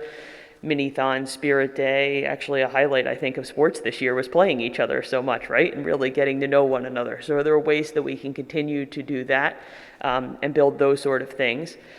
We've also started to think, I know at BC, about physical space. I've, talking with, my librarian about what are some ways that we can, and she's excited with that. And there used to be a library downstairs in room 100, right? So how could you maybe make that a bigger space? And that idea of retrofitting that Dr. Copeland was talking about. And so those are all things that don't just go away, right? Those are things that have been happening in collaboration and partnership with, like, my 2 assistant principals, my wonderful counseling staff. I have awesome teacher leaders, right? And those are all folks that are there. And that's where my feelings about this are conflicted, right? This wasn't on my radar. This was going to happen. And I understand where we are as a district in this COVID year and wanting to make sure that this shift is a success. So I understand exactly what you're feeling, and my heart is very much there as well. And I'll continue to work very closely to try to help with all of that. Dr. Gilbert said I didn't say it right. So what I meant was, normally I wouldn't have somebody in one school for 2 years and then move them out. That's not that Sarah isn't right for the position. So did I say it right? Thank you. Thank you. Ms. Kalish? Thank you. I want to just quickly thank everybody who's been working on this for all these years, and Dr. Gilbert for your succinct summary, because it's a lot and it's been a long time coming. My question is going to be a little more specific, probably for you, Alexis. So when you're talking about staffing up with the teachers at the new middle school and the concern about it being a little bit more newer teachers that we were bringing in, I was wondering if you were thinking that there might be some shuffling of the staff so that some of the experienced teachers at the existing middle schools would be going to the new middle schools to sort of balance the newer teachers coming in, or if there was a plan to recruit more experienced staff into the new school. So if you think about the transition to the new middle school, while we are growing, primarily we're shifting our students around. And so we probably will need some staff, but the majority of our staff will end up just shifting around between the schools. So what will happen is some of our teachers from the middle school will go to the new middle school, some will remain at the two middle schools. Our fifth grade teachers across the district will have to go to the three middle schools. We have to decide how that's going to shift as well. Specialists, the same thing. We'll have to take a look at how many students are in the building, how many sections do we need to run, and how are we going to shift specialists. But primarily, most of our staff will end up shifting. That even includes administration. So you'll see some shifts with that as well. But we do know we'll have to hire some new staff, but a lot of it's going to be shifting of current staff. And so we're really going to work to balance and make sure that we have the appropriate staff in all three of those buildings and balance for experience and so forth. Thanks, and I really think that speaking to our sort of community building and continuity, that'll really help, especially kids that might be transferring from one middle school to another, knowing that maybe a teacher that they really love is going to go there and be that familiar face in the new school building. So I feel really reassured hearing that for our students.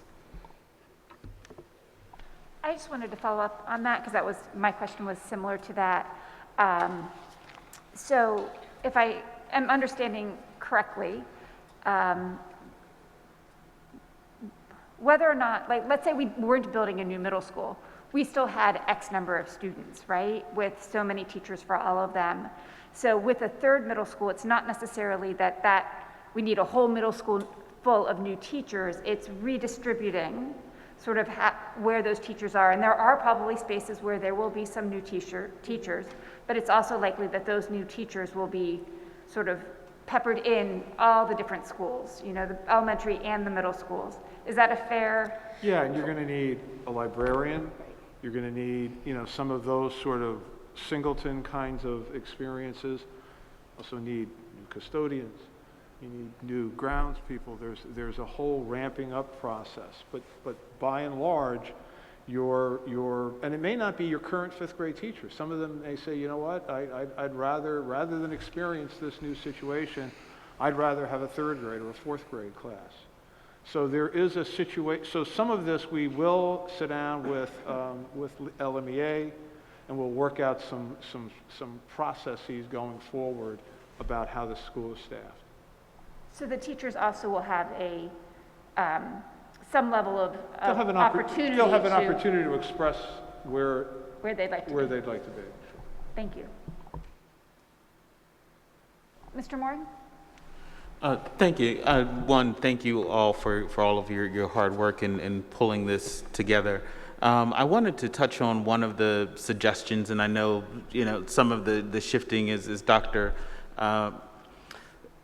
Melissa said earlier, Dr. Gilbert said that we couldn't necessarily do a 5-6 concentration and things like that, but one of the suggestions around the middle school choice high school choice for the new middle school between Lower Merion and Harriton, is that a viable option, kind of with allowing for those school students in those zones to have choice of high school?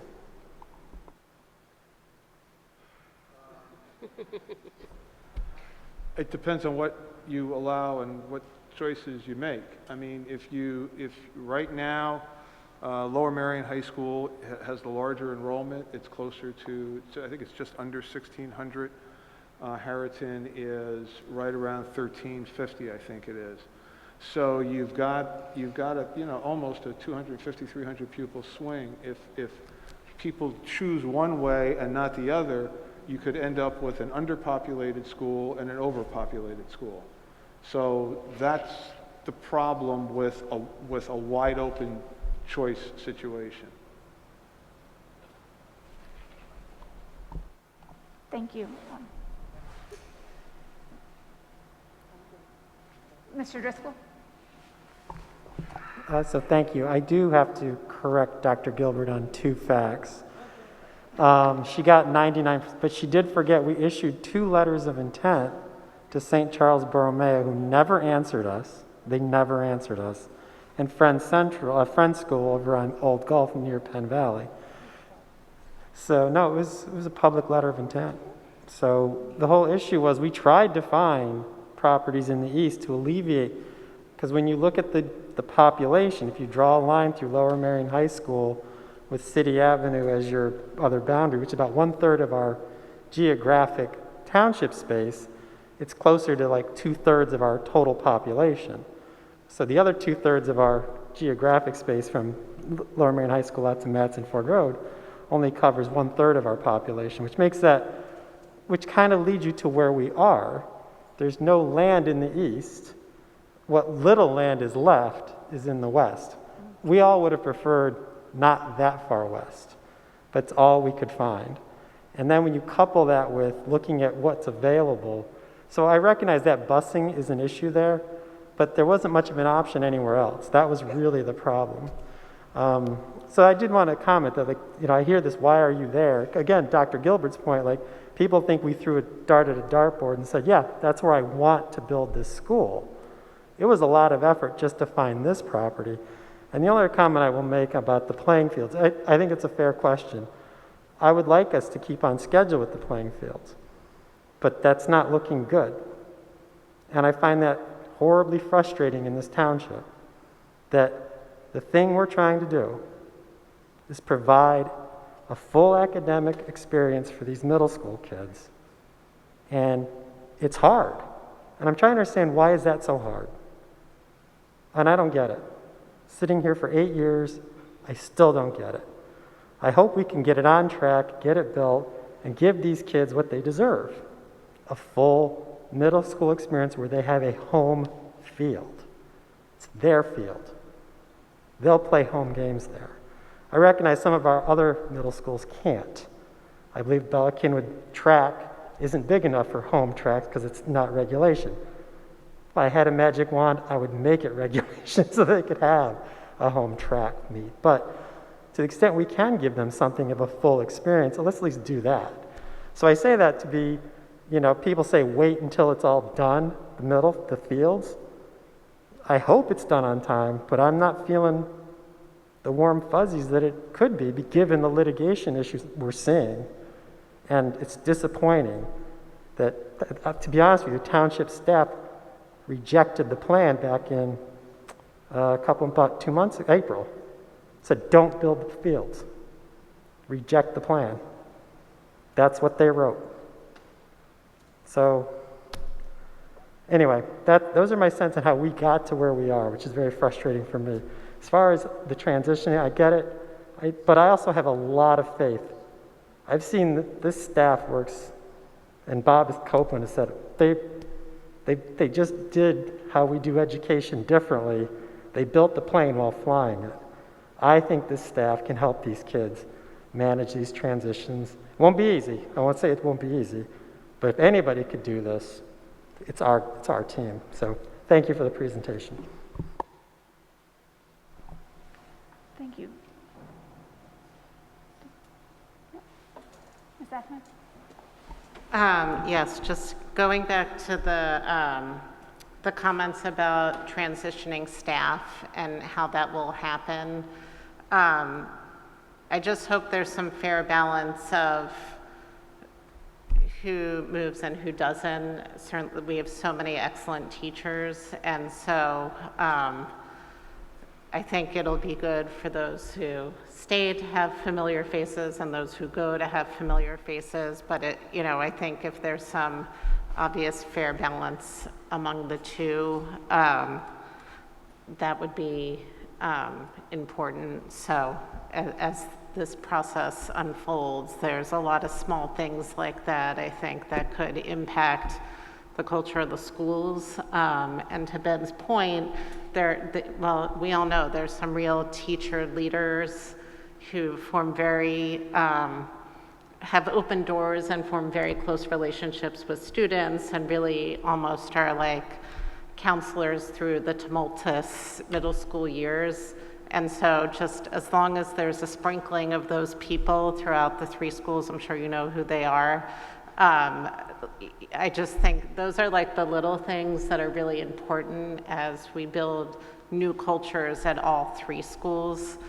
So anyway, just a little plea there. I've had 2 kids already graduate from BC. I know others here have been through Welsh Valley. So if any help or input that parents can give, I think in terms of who those people are, maybe some of those nuances, that could be a good way to engage to make sure it kind of is equal, if you will. Anyway, thank you. Thank you. Looking forward to being in the boardroom where it's not so turning around all the time. So I just want to, as a Welsh Valley family, I certainly understand the sadness to see Ms. Stout move on from your school to go to a different middle school, but I just wanted to say how thrilled I am that you will be taking the helm, because I really respect and think that you're a fabulous principal, and I think it'll be a really great opportunity. And I also think that there's a lot of really positive, because you have such a good relationship with Mr. Hall at Welsh Valley, sort of that ongoing, making sure that all 3 middle schools are working together and that there's opportunity and excitement and growth and all sorts of positive things going on at all the schools. I think that experience that you have with both BC and Welsh Valley will be really positive. So thank you very much, and thank you for the presentation. I think we are good. So we'll move on to the next part of our agenda, which is our committee meeting reports, and we will start with Ms. Kalish and the communications meeting from May 19th. Thank you, Ms. Klein. I'm going to try and be really brief. I'm going to abbreviate my report earlier from what I've written out. Ms. Buckman first presented on the website refresh, which will work on making the district site more intuitive, flexible, and accessible. And there's going to be features that make it more usable, features that make it more visually accessible to all users. It was a site refresh rather than a full redesign, which achieves our goals but is also much more cost-effective. There will be a new mobile app because the website doesn't play super nice on mobile devices, and that can send things like push notifications on urgent items like school closures. Those are on track, hopefully, to go live in August to help with start of year questions for parents and guardians. The committee briefly discussed the community newsletter, which was being received and was hopefully, the committee hopes that it will bring visibility of LMSD news to non-district members of the Lower Merion and Narberth community. Power School is updated, so parents and guardians now have the option to update their information throughout the year rather than going through the registration office.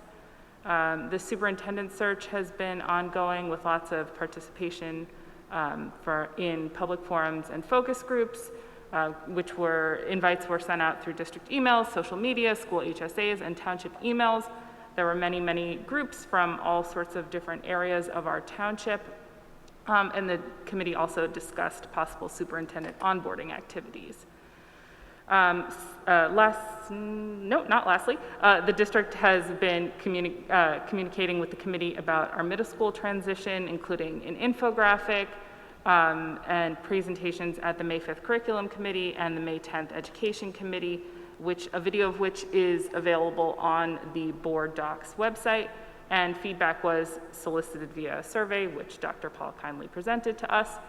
Lastly, we discussed team building for rising middle schoolers from Gladwin and Penwyn that'll attend the new middle school. And the next meeting of the Communications Committee will be September 21st, 2021 at 7 p.m. So don't come over the summer. Thank you, Ms. Kalish. Next, Ms. Finger with the June 2nd Curriculum Committee meeting. Thank you.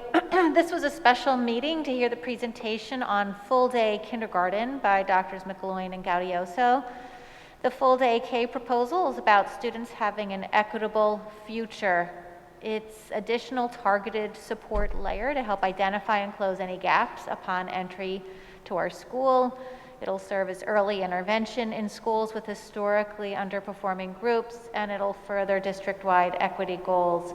Just some of our data shows that our African American and Black subgroups have the largest gap in the district. as does our economically disadvantaged group. We currently have extended day kindergarten, which helps, but the gap begins again in second grade. But all subgroups gaps are significantly reduced by graduation. We will be continuing with the extended day kindergarten as an early intervention and follow students long-term, adjust, and make sure that what we're doing is working. Because our economically disadvantaged Black and African American and Hispanic students are at Penn Valley, Belmont Hills, and Penn Wynn, the full day K will be provided at these schools for 12 to 15 students per school. The process will include identifying the needs of the K students as they come into the school using a to-be-determined screening tool at each of these three schools, screening in July and August, and hopefully by the end of August, we'll finalize enrollment. The principals at these three schools are eager to join the team. They are excited, and there is space. The program will be a play-based learning approach with foundational academic skills and an evidence-based practice. Programmatic requirements will include unified arts, resources, materials, and a screener. And that concluded the presentation. That was the end of our curriculum committee meetings for the summer until the fall. Thank you, Ms. Finger. Ms. Ackman, if you could give the June 4th Policy Committee update, please. Yes, most of the discussion of the meeting was focused on the new equity policy, which we discussed in detail and will be presented for approval tonight, so I assume there will be some reading of what that is. So that's really my summary. That was the whole discussion. Thank you. Okay, thank you. And the final committee report, Mr. Lee, if you give the Facilities and Purchasing Committee meeting report from the June 10th meeting, please. Thank you. The following items were reviewed and recommended for approval by the committee for presentation to the full board tonight. We recommended the list of district bills for approval. We recommended the following items from the purchasing report for approval. $90,529.02 for a 3-year agreement with Waste Management for recycling and non-school refuse services. $11,395 for Harriton High School Stadium scoreboard repair parts from Daktronics. $19,550 for seal coating at Lower Merion High School by J.P. Gallagher Construction. $7,904 for fire protection monitoring services from Johnson Controls. $9,236.83 for CNG compressor services at the bus fueling station from Air and Gas Technologies. $19,040 for gym floor resurfacing at Welsh Valley Middle School by Chambers Flooring. $18,115.25 for playground safety mulch to be used district-wide from River Valley Organics. We recommended the following district contracts for approval. A renewal with Wilson Language Learning for a not to exceed amount of $18,000 for licensing materials and training. A renewal with Dreambox Learning for $56,479.20 for an online K-4 math resource. A contract with EduLink for $36,000 for staff evaluation platform to replace the discontinued True North Logic. A contract with Education Northwest for a not to exceed amount of $150,000 to conduct an equity audit. A renewal with Heinz Rowing Center for $34,350 for boat storage and launch facilities for Lower Merion High School. A renewal with Dr. Jean Stanley for a not to exceed amount of $30,000 for training and support around identity and diversity issues. Contracts with the following bus companies for supplemental student transportation services, primarily related to school trips and athletics, at a per trip or hourly rates plus mileage. ALC Schools, Atlas Transportation, Valgo, Crap Coaches, Metz Bus, Medical Transport, Perkiomen Motor Coach, Philly Transportation, Superior Bus, SAG Bus, Werner Coach, and Winwright. A contract with E Plus for $39,000 for 520 hours of on-site technical support services this summer. A renewal with E Plus for $18,000 for Cisco email security services. a contract with Phoenix Learning for $2,656.25 to create forms that will enable parents to update contact information year-round, a contract with Advanced Protection for school security services at a rate of $25 per hour at each school, plus one dedicated supervisor at $1,000 per week. A renewal with Dude Solutions for $20,395.62 for facilities and maintenance management software. A 3-month extension of trailers being leased to temporarily store furniture at schools to support COVID distancing for a not to exceed amount of $2,000 with Mobile Mini. We recommended the following work orders for approval. Spiesel Architectural Group for $24,110 for design services for the new middle school related to COVID-driven building modifications, as well as changing the original gas fireplace features for a possible water feature. The work order was recommended for approval by the committee following a discussion between the committee administration, Spiesel, and public attendees. 2 work orders for Shepherd Restoration Engineers, $8,777 for engineering design work related to the restoration of the Arnold Field bleachers, $18,300 for a third-party review of construction work being performed at the new middle school. We recommended for approval a change order with IMC Construction for $69,168.11 for the removal of trees related to the construction of the retaining wall along the new middle school driveway. We also received 2 project updates. First, on the construction of the new middle school, the project is stabilized about 6 weeks behind schedule. The team's looking for opportunities to recover the lost time. However, based on the current plan, the student spaces in the new middle school are on track to open on time. Due to summer work on Montgomery Ave planned by PICO and Aqua PA, work on the intersection and entrance to the new middle school will start in July instead of August as previously scheduled. The second update was about the resumption of testing for lead in drinking water at schools. The project was suspended during COVID due to limited water use at the schools, but is resuming this year, and the target is each school will be tested for lead once every 3 years. The next Facilities and Purchasing Committee meeting will be on Thursday, July 15th, 2021 at 8:30 a.m. Thank you, Mr. Lee. We will now move on to audience recognition. At this time, Ms. LaPera will open the chat feature for those of you participating via Zoom, and you will see a 10-minute timer appear on your screen. Please submit your comments and/or questions via the chat feature, and please make sure to begin with your full name and where you reside in the district. That's really important for your comment to be heard, and that can just be neighborhood. You don't need to give exact address, but again, please make sure that you include your full name and the neighborhood where you reside. Ms. LaPera, I think we do have people here for public comments. Yep. Yes, we have Dr. Solins, followed by Olivia Thompson, then Ruth Jenkins, and Rosa Sirota. Am I okay here? I'm sorry, it's Dr. Solins is signed up first? I don't know what you said. Okay. Here it comes. Thank you.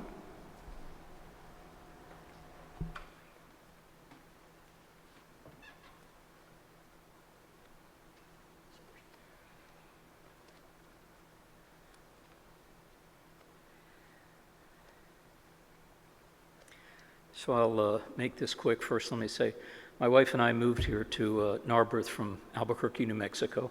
We're new here. As a physician, I've sat on many boards. You all have a thankless job, and you've obviously done a lot of work. The question I have actually relates to curriculum, and this may not be the right setting to ask the question. So if it's not, you can just tell me, and I'll come to another meeting. Is it okay to ask a question about curriculum? Okay. Yes. So it's a general question. I realize the question has a lot of charge for a lot of people, but since I don't know anything about the school system here, I don't know whether Lower Marion school system, if critical race theory is part of the curriculum. Is it mandatory? Is it being taught now? Is there some thought that it will be taught in the future? And so it's a question, I'm not saying rightly or wrongly for anybody. I'd just like to know for myself.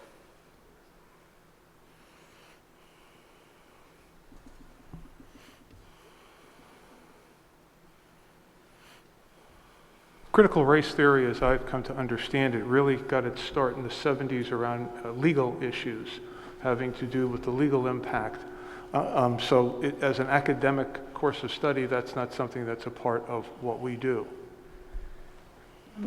I just want to say I'm a professor at Temple University. I'm a critical race theorist as well as a feminist theorist.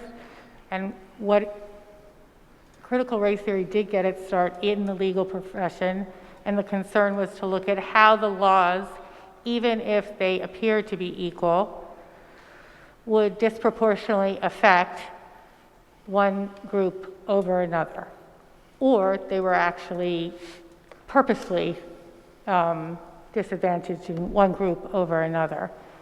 And I do want to say that while critical race theory as legal theory and what subsequently came after that is not being taught in our schools per se as critical race theory, I do think we have an anti-racist curriculum, and a curriculum that recognizes diversity and equity and inclusion for many groups of people. We have lots of different groups of people in our school district, but certainly we do not want to be teaching a racist curriculum. Right. I was asking the question in terms of, like I said, I know it's charged. There are a lot of different positions around the country. Some states like outlaw. No, I understand. I'm trying to point out that there's a critical race theory, and I it has a very specific what I'm meaning. asking, excuse me, what I'm asking is it a required course that people have to take here in order to graduate? In some No. places it is. Okay, that's all my question was. Thank you so much. Thank you. Ms. Thompson?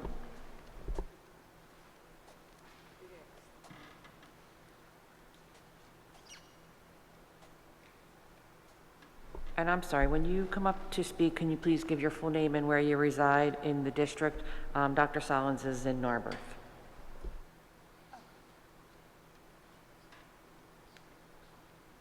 You want my entire address? Oh, okay. Hi, my name is Olivia Thompson, and I reside in Bryn Mawr. Good evening, board members, Mr. Copeland, and community members. My comments today are regarding Policy 101, Equity. Under Purpose, Paragraph 4, last sentence, it states, and I'll read it to you if you don't have it. In light of social and historical context, this policy provides explicit permission to treat people differently when circumstances necessitate that something different needs to be done. My question, and I request this question be entered into the official meeting minutes. Can that be done? Can my question be entered into the official meeting minutes? Your The question that I'm going to ask? Not the full questions, no. I just give the topic. Okay. How much has the district set aside for discrimination lawsuits?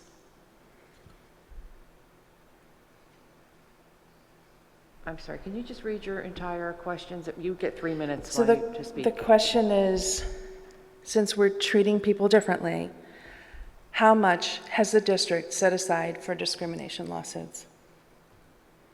Okay, and that's the end of your question, your total question? Yeah. Oh, okay, thank you. I don't necessarily accept the premise of the question that there is going to be discrimination lawsuits, but we do budget for litigation. Yeah, I guess because you're writing it into the policy that we're treating people differently, that We have it written into lots of different policies. We're pulling it under one policy, and we attempt to meet the needs of all of our students. We ask teachers to do differential teaching. We give students lots of things based on their individual needs. Okay. Some So, students- some But students- under equity, it's going to be different. Okay. Some kids will be It's weighed not- differently it- than it's- others. We have been operating this way. We were formalizing it into one. If you look at other policies, we've talked about issues around equity in other policies as well. Okay. Right? We don't discriminate on the basis of gender. We don't discriminate on the basis of race, religion, ethnicity, all kinds of things around that. And we have policies to ensure that our students get what they actually need. Okay. But it's all being pulled together in one policy. Okay. Thank you.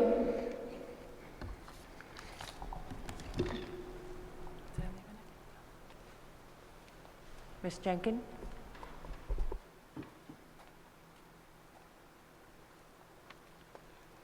Ruth Jenkins in Wynwood. It seems tonight is the same topic that we're going to be talking about. I have one question about, is there a name for the new middle school? We keep referring to it as the new middle school, and I don't know if it has going to be called the Rosemont Middle School or wherever it's located, but something would be, I think it would give some substance to the students to feel that they're going somewhere that has a name, a position. And congratulations, Mr. Mooring, on your son's achievement. Okay.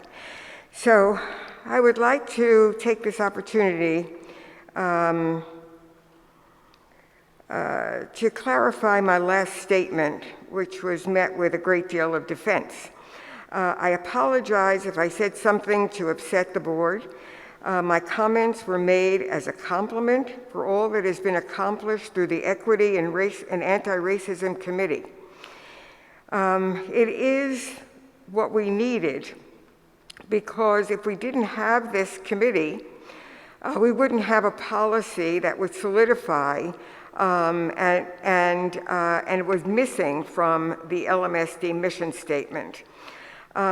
This committee has accomplished curriculum changes, developed accountability procedures, and given a voice to the community.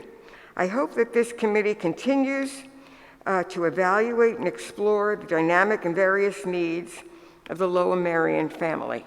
Thank you. Thank you, Ms. Jenkins. I was just going to say, I agree, Mrs. Jenkins, that the committee has an opportunity to expand the work. I have to say that 6 years ago, we started an Achievement Imperative Task Force. That policy began with the Achievement Imperative Task Force. It didn't begin just when the ad hoc committee started. Some of the members that are on the ad hoc committee were also part of that Achievement Imperative Task Force. And I just want to say that because I want to make sure that their work is respected, that's all. And yes, there is a current committee, apparently we like committees, on naming the new middle school. It includes staff and teachers and parents and community members in terms of coming up with the name. I'm not exactly, I know that they have some ideas, I'm not sure what the time frame is, but there is a plan, absolutely, that it will have a very specific name and not just the new middle school. We're close. Ms. Saruda?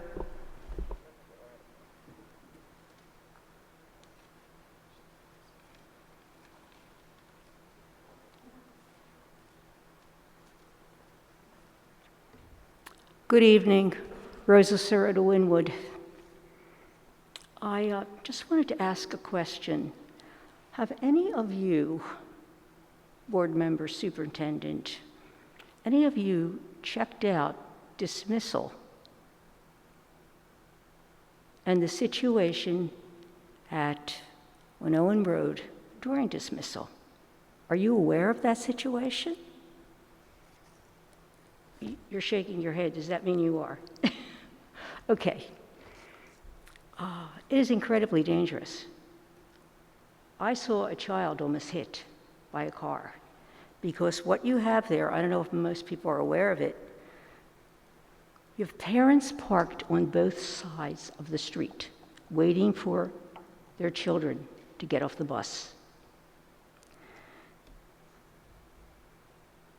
And then you have parents coming from Hamilton to get in the long line that leads past Hamilton of parents waiting to pick up their children.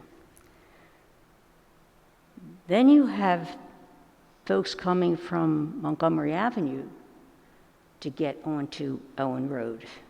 I can go on, but you have an accident waiting to happen. I am so happy that so far we haven't had a problem. It is extremely dangerous. So I figure if I'm saying this, I thought long and hard about a solution or the way to get there. I think the Lower Merion Police, who are incredibly cooperative, I have found them to be cooperative through my many years on Owen Road, and when I moved 2 blocks away, because this is a wonderful neighborhood, to Worcester Road. They probably are not happy about this situation either. I don't think the parents are. And students don't often think before they run across the street. And they're running between cars that are trying to go in 2 directions. Last week, I saw 4 lines of cars. The 2 parked cars, and one coming from Montgomery, and one trying to get to Montgomery. It is a mess. I wonder if you would consider meeting with the Lower Merion Police over the summer. It's going to be a long summer. And productively figure out how you can work with the police, because they didn't create this situation. And I'm sure you didn't decide to create this situation. It happened. But right now, I wonder if you would get with the police and try to find a solution. That is what I am suggesting. Thank you. Thank you, Ms. Sirota. I can tell you as a parent of a current Lower Merion High School student that, in fact, the principal, in our weekly newsletter, information has gone out about that intersection and about the concerns. The school district has been in contact with the police department. That is an ongoing conversation that there are staff at campuses. I'm not exactly sure who are there to help. I completely agree with you. I hope that when COVID is over and more people are back on buses, it will lessen a little bit. I acknowledge that it was an issue prior to COVID, but I think it has been made worse because of concerns about riding buses during COVID, which is understandable. But I do want you to know that the high school administration has reached out to parents about this concern, and they have reached out to the police about the concern as well. So please know that there is constant trying to improve the situation. Have you been meeting with the police on a regular basis? I'm sorry that I can't answer that. I can talk to the principal. That's something that's happening at the high school level and not at the board level. So I don't know that specific information. So I think that's what has to happen to put something together. Thank you. So I just need to comment something else about this, because it's just the weird timing of this. We just went through land development at Harriton High School, and they demanded the township once again to put a sidewalk on Ithan Avenue. We've actually opposed it, thinking it's going to create the exact issue you just talked about. It's going to create an avenue for parents to stop on Ithan, let their kids out, and not have to follow Carline, which was built off of Ithan. Mr. Copeland has said several times that the sidewalk along the new middle fields at 1835 County Line Road, another sidewalk to nowhere. Mr. Copeland has said it so many times, if we had a nickel for it, I could buy half the township. It's going to create an attractive nuisance of people dropping it off. So, Ms. Sirota, my question is this: why is the township building sidewalks to create these issues that you find so problematic? And why aren't you talking to them about that? Because they're the ones who are ordained. No. The township ordains the sidewalks. And that's an issue you need to be mindful of, that's the play that we're having here. So I just want you to know, that just happened last 2 to 3 months, all of this sidewalk discussion that'll create these issues elsewhere in the township. Okay, thank you. I think, Ms. LaPera, can I ask if the 10 minutes is up on the chat? Yes, it is. Thank Okay, you. great. So why don't we move on to the public comment. Ms. Brooks, can you please read any public comments that were submitted via the chat feature? Yeah, Adrian Seltzer writes, my name's Adrian Seltzer. I'm a co-founder of Stand Up for Lower Merion and Narberth and live in Wynwood. I went to the facilities meeting last week. Unfortunately, I was unable to review the underlying documents since they were just posted just before the 8:30 a.m. meeting, even though some had been received as early as May 21st, because that option to view in advance is not available to the public. Comments made at the meeting by the public are not always as complete as they could be. The irony of a board not being able to set reasonable due dates on administration for documents and agendas for upcoming meetings on a school district that sets due dates on the 8,600 plus students every day is not lost on me. Teachers wouldn't take the excuses the admin gives on why this isn't possible from their students. The board shouldn't take those excuses from an administration they're supposed to be governing either.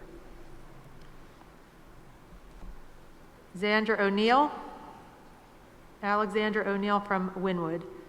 How was the determination made about which company to choose for the DEI audit, and who made that decision? Also, what percentage of the staff and board at Education Northwest identify as people of color?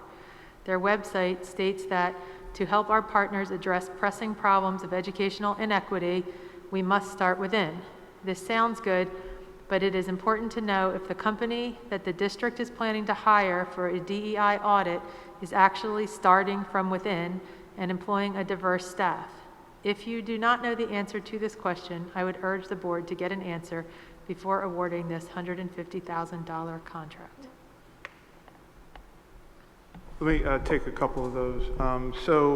In terms of what was available, what wasn't available, I have no idea, that wasn't indicated, but the administration, I'll give you an example. We just shifted our budget presentation within the last several days because of circumstances that just occurred.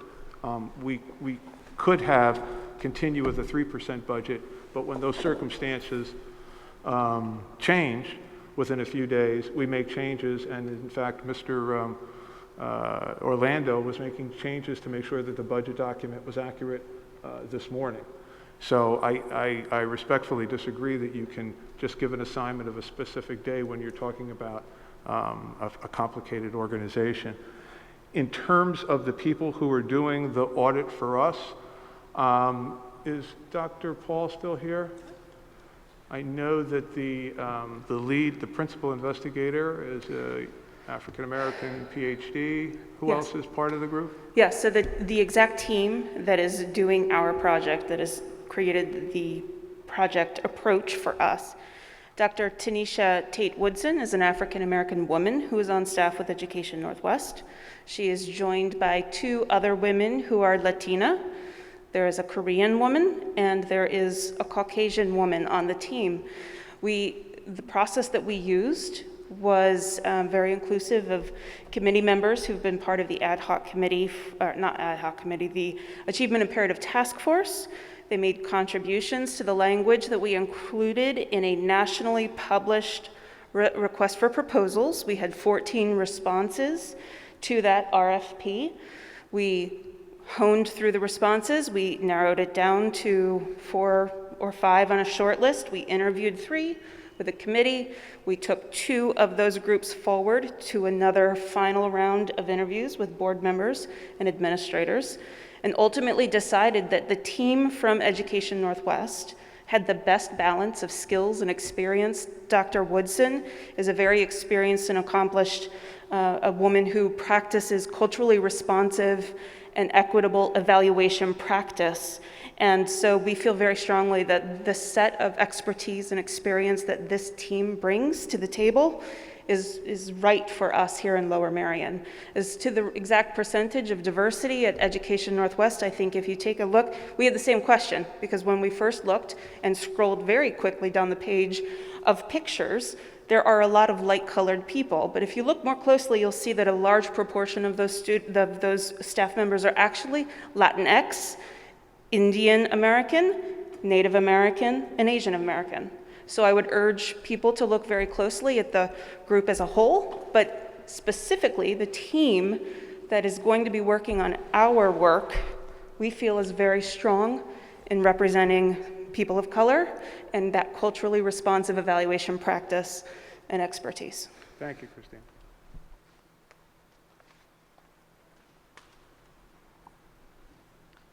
Jamie Selway from Haverford. The proposed budget includes $30,000 for a transgender and gender expansive identity consultant and $150,000 for an equity and inclusivity audit. Who sponsored these proposals? The board, a board committee, or someone else? Is this $180,000 expense proportionate to the demonstrated needs of our students? What is the expected deliverable from the expensive audit? How does the board expect to implement any deliverable to benefit Lower Merion School District students or staff? Changes to staff, changes to curriculum, something else? Okay, well, the $30,000 for the gender equity is an ongoing relationship that we've had with Dr. Jeannie Stanley for some time. The deliverables are, there's periodic reports to the board and a deliverable, I'm looking around, I think it's March.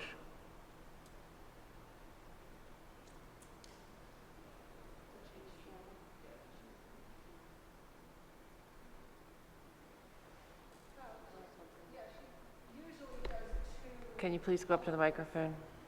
Well, you know what I can do is Christina still there? Yeah. Give me a real brief on the deliverables, because they're going through personnel, curriculum. Yeah, the equity audit includes 3 areas of focus: curriculum, instruction, pedagogy, professional learning, staffing, hiring practices around equity. So the deliverables will be a set of recommendations that will come back to help us ensure equity within our curriculum materials, instruction, pedagogy, professional learning, staff hiring practices. Good. Thank you.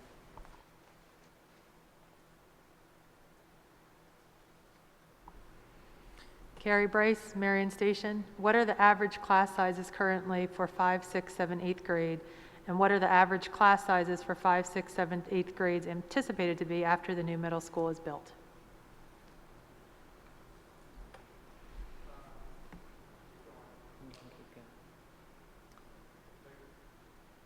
Sorry, I'm just scrolling down. There's a series of duplicate entries. Christina Chang, Penn Valley. It's been 2+ years since there's been active discussion of school start times. I've been hearing that Lower Merion School District cannot address school start times without lights at Arnold Fields. Can we think about alternative start times in lieu of the Arnold Fields lights, shifting start times by 30 to 45 minutes? Redoing the transportation study, evaluating pockets of the school day to shorten, ending the high school day early. Some other local school districts have adjusted school start times. We shouldn't have to wait until Arnold lights get added. And that's all of the public comment. Megan, can you address the enrollment?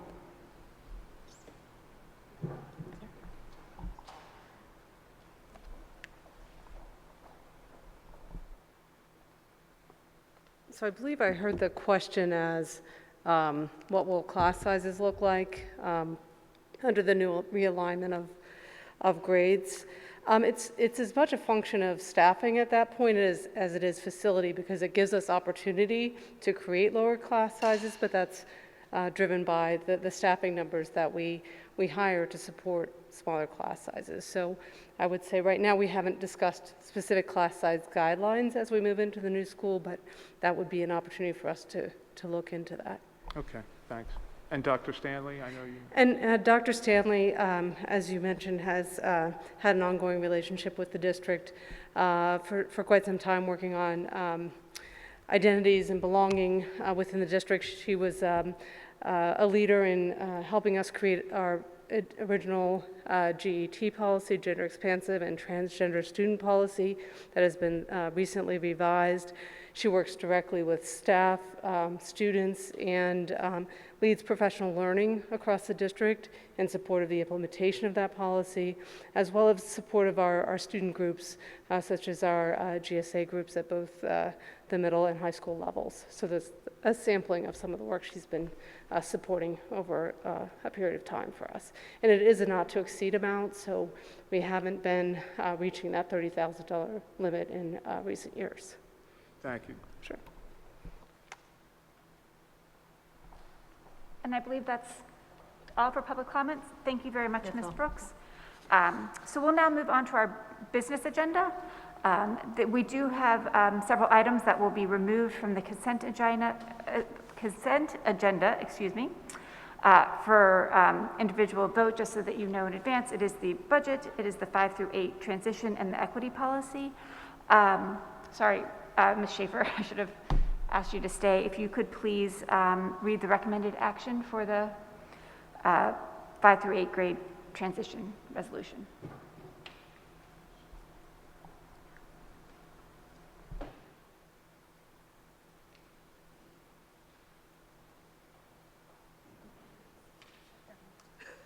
In transit.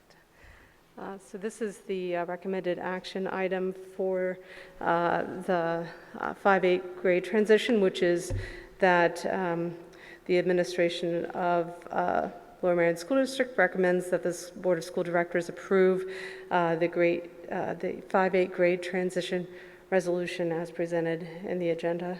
And I can read that fully if you would. Okay.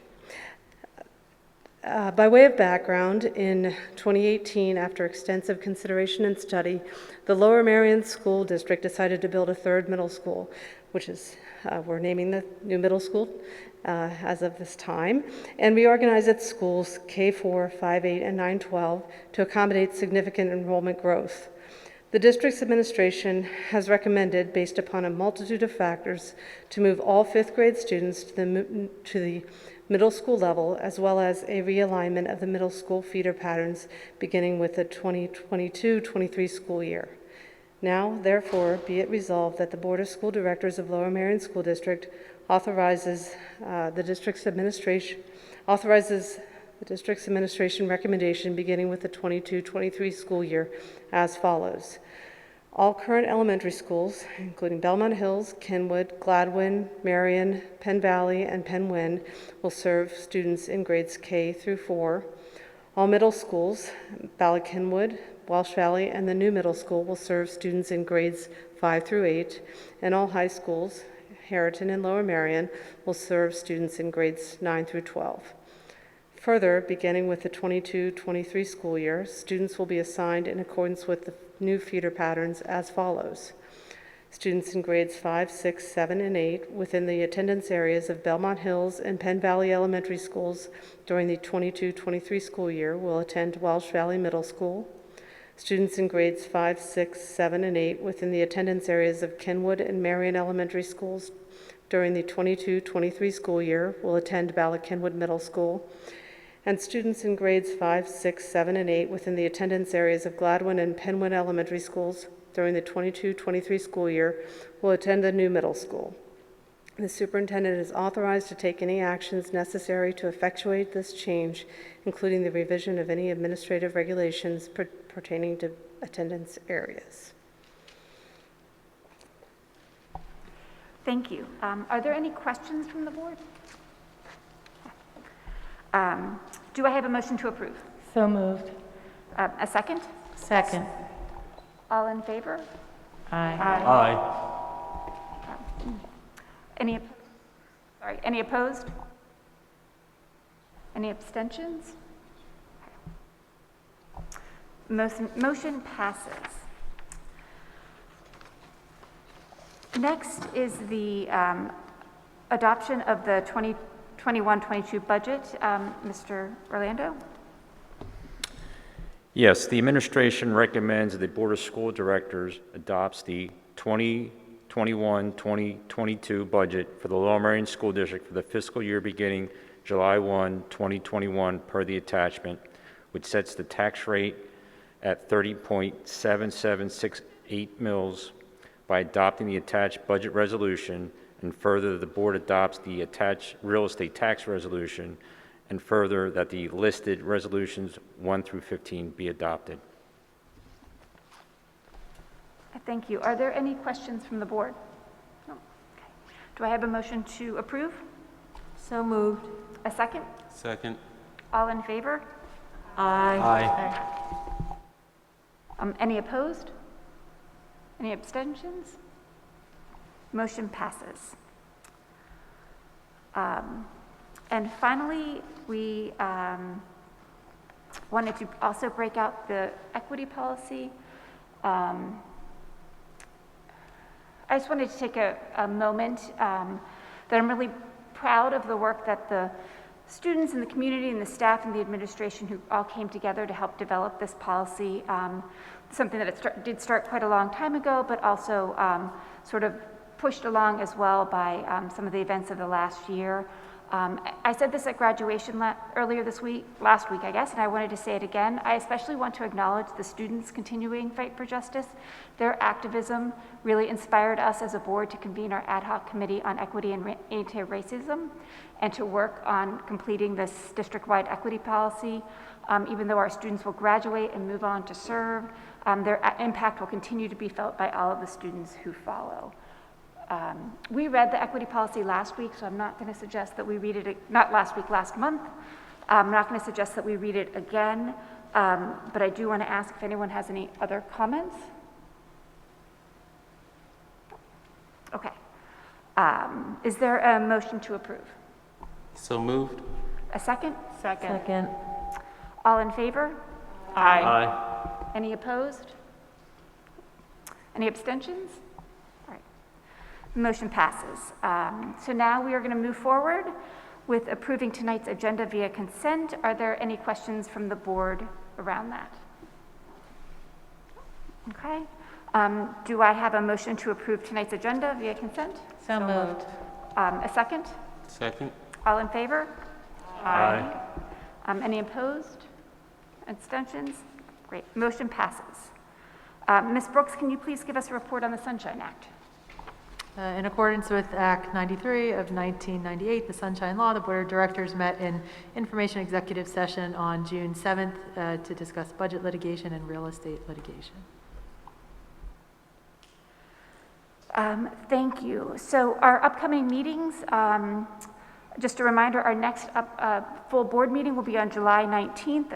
This is a regular business board meeting at 8 p.m. We will be back in the boardroom in the district administration office.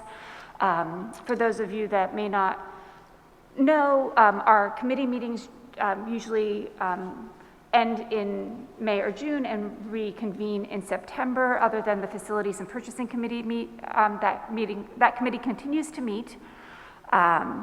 And that meeting is set for July 15th at 8:30 a.m. We look forward to seeing everyone again in the boardroom in the fall for the rest of our committee meetings. Very quickly, I know we've had a very long meeting. Before we adjourn tonight, on behalf of the board, I'd like to note how proud and thankful this board is to accept the $1,000 gift to Lower Merion High School from Equitable Excellence. It was in honor of Jackie Muniz's work in fostering racial inclusivity and equity and founding the school's Council for Racial Equity. That was part of our consent agenda, and I just wanted to pull that out and highlight that. I also would like to say congratulations to each of our 2021 high school graduates and thank the administrations of both Harriton and Lower Merion for organizing such thoughtful and celebratory graduation ceremonies. They were quite hot, but thankfully we were not rained out as we celebrated these graduations outside on the school fields for the first time in more than 15 years. And finally, I wanted to give a quick update on the superintendent search. You may remember that the period to submit applications for the position concludes at the end of the month, so there's still several more weeks in this part of the process. I spoke with Bill Adams of our search firm this morning, and he indicated that not only have they received a number of excellent potential candidates. He has also reached out to about 40 recommended individuals, and I expect that we'll have more to share in July. There being no more business, this meeting is adjourned. Thank you all.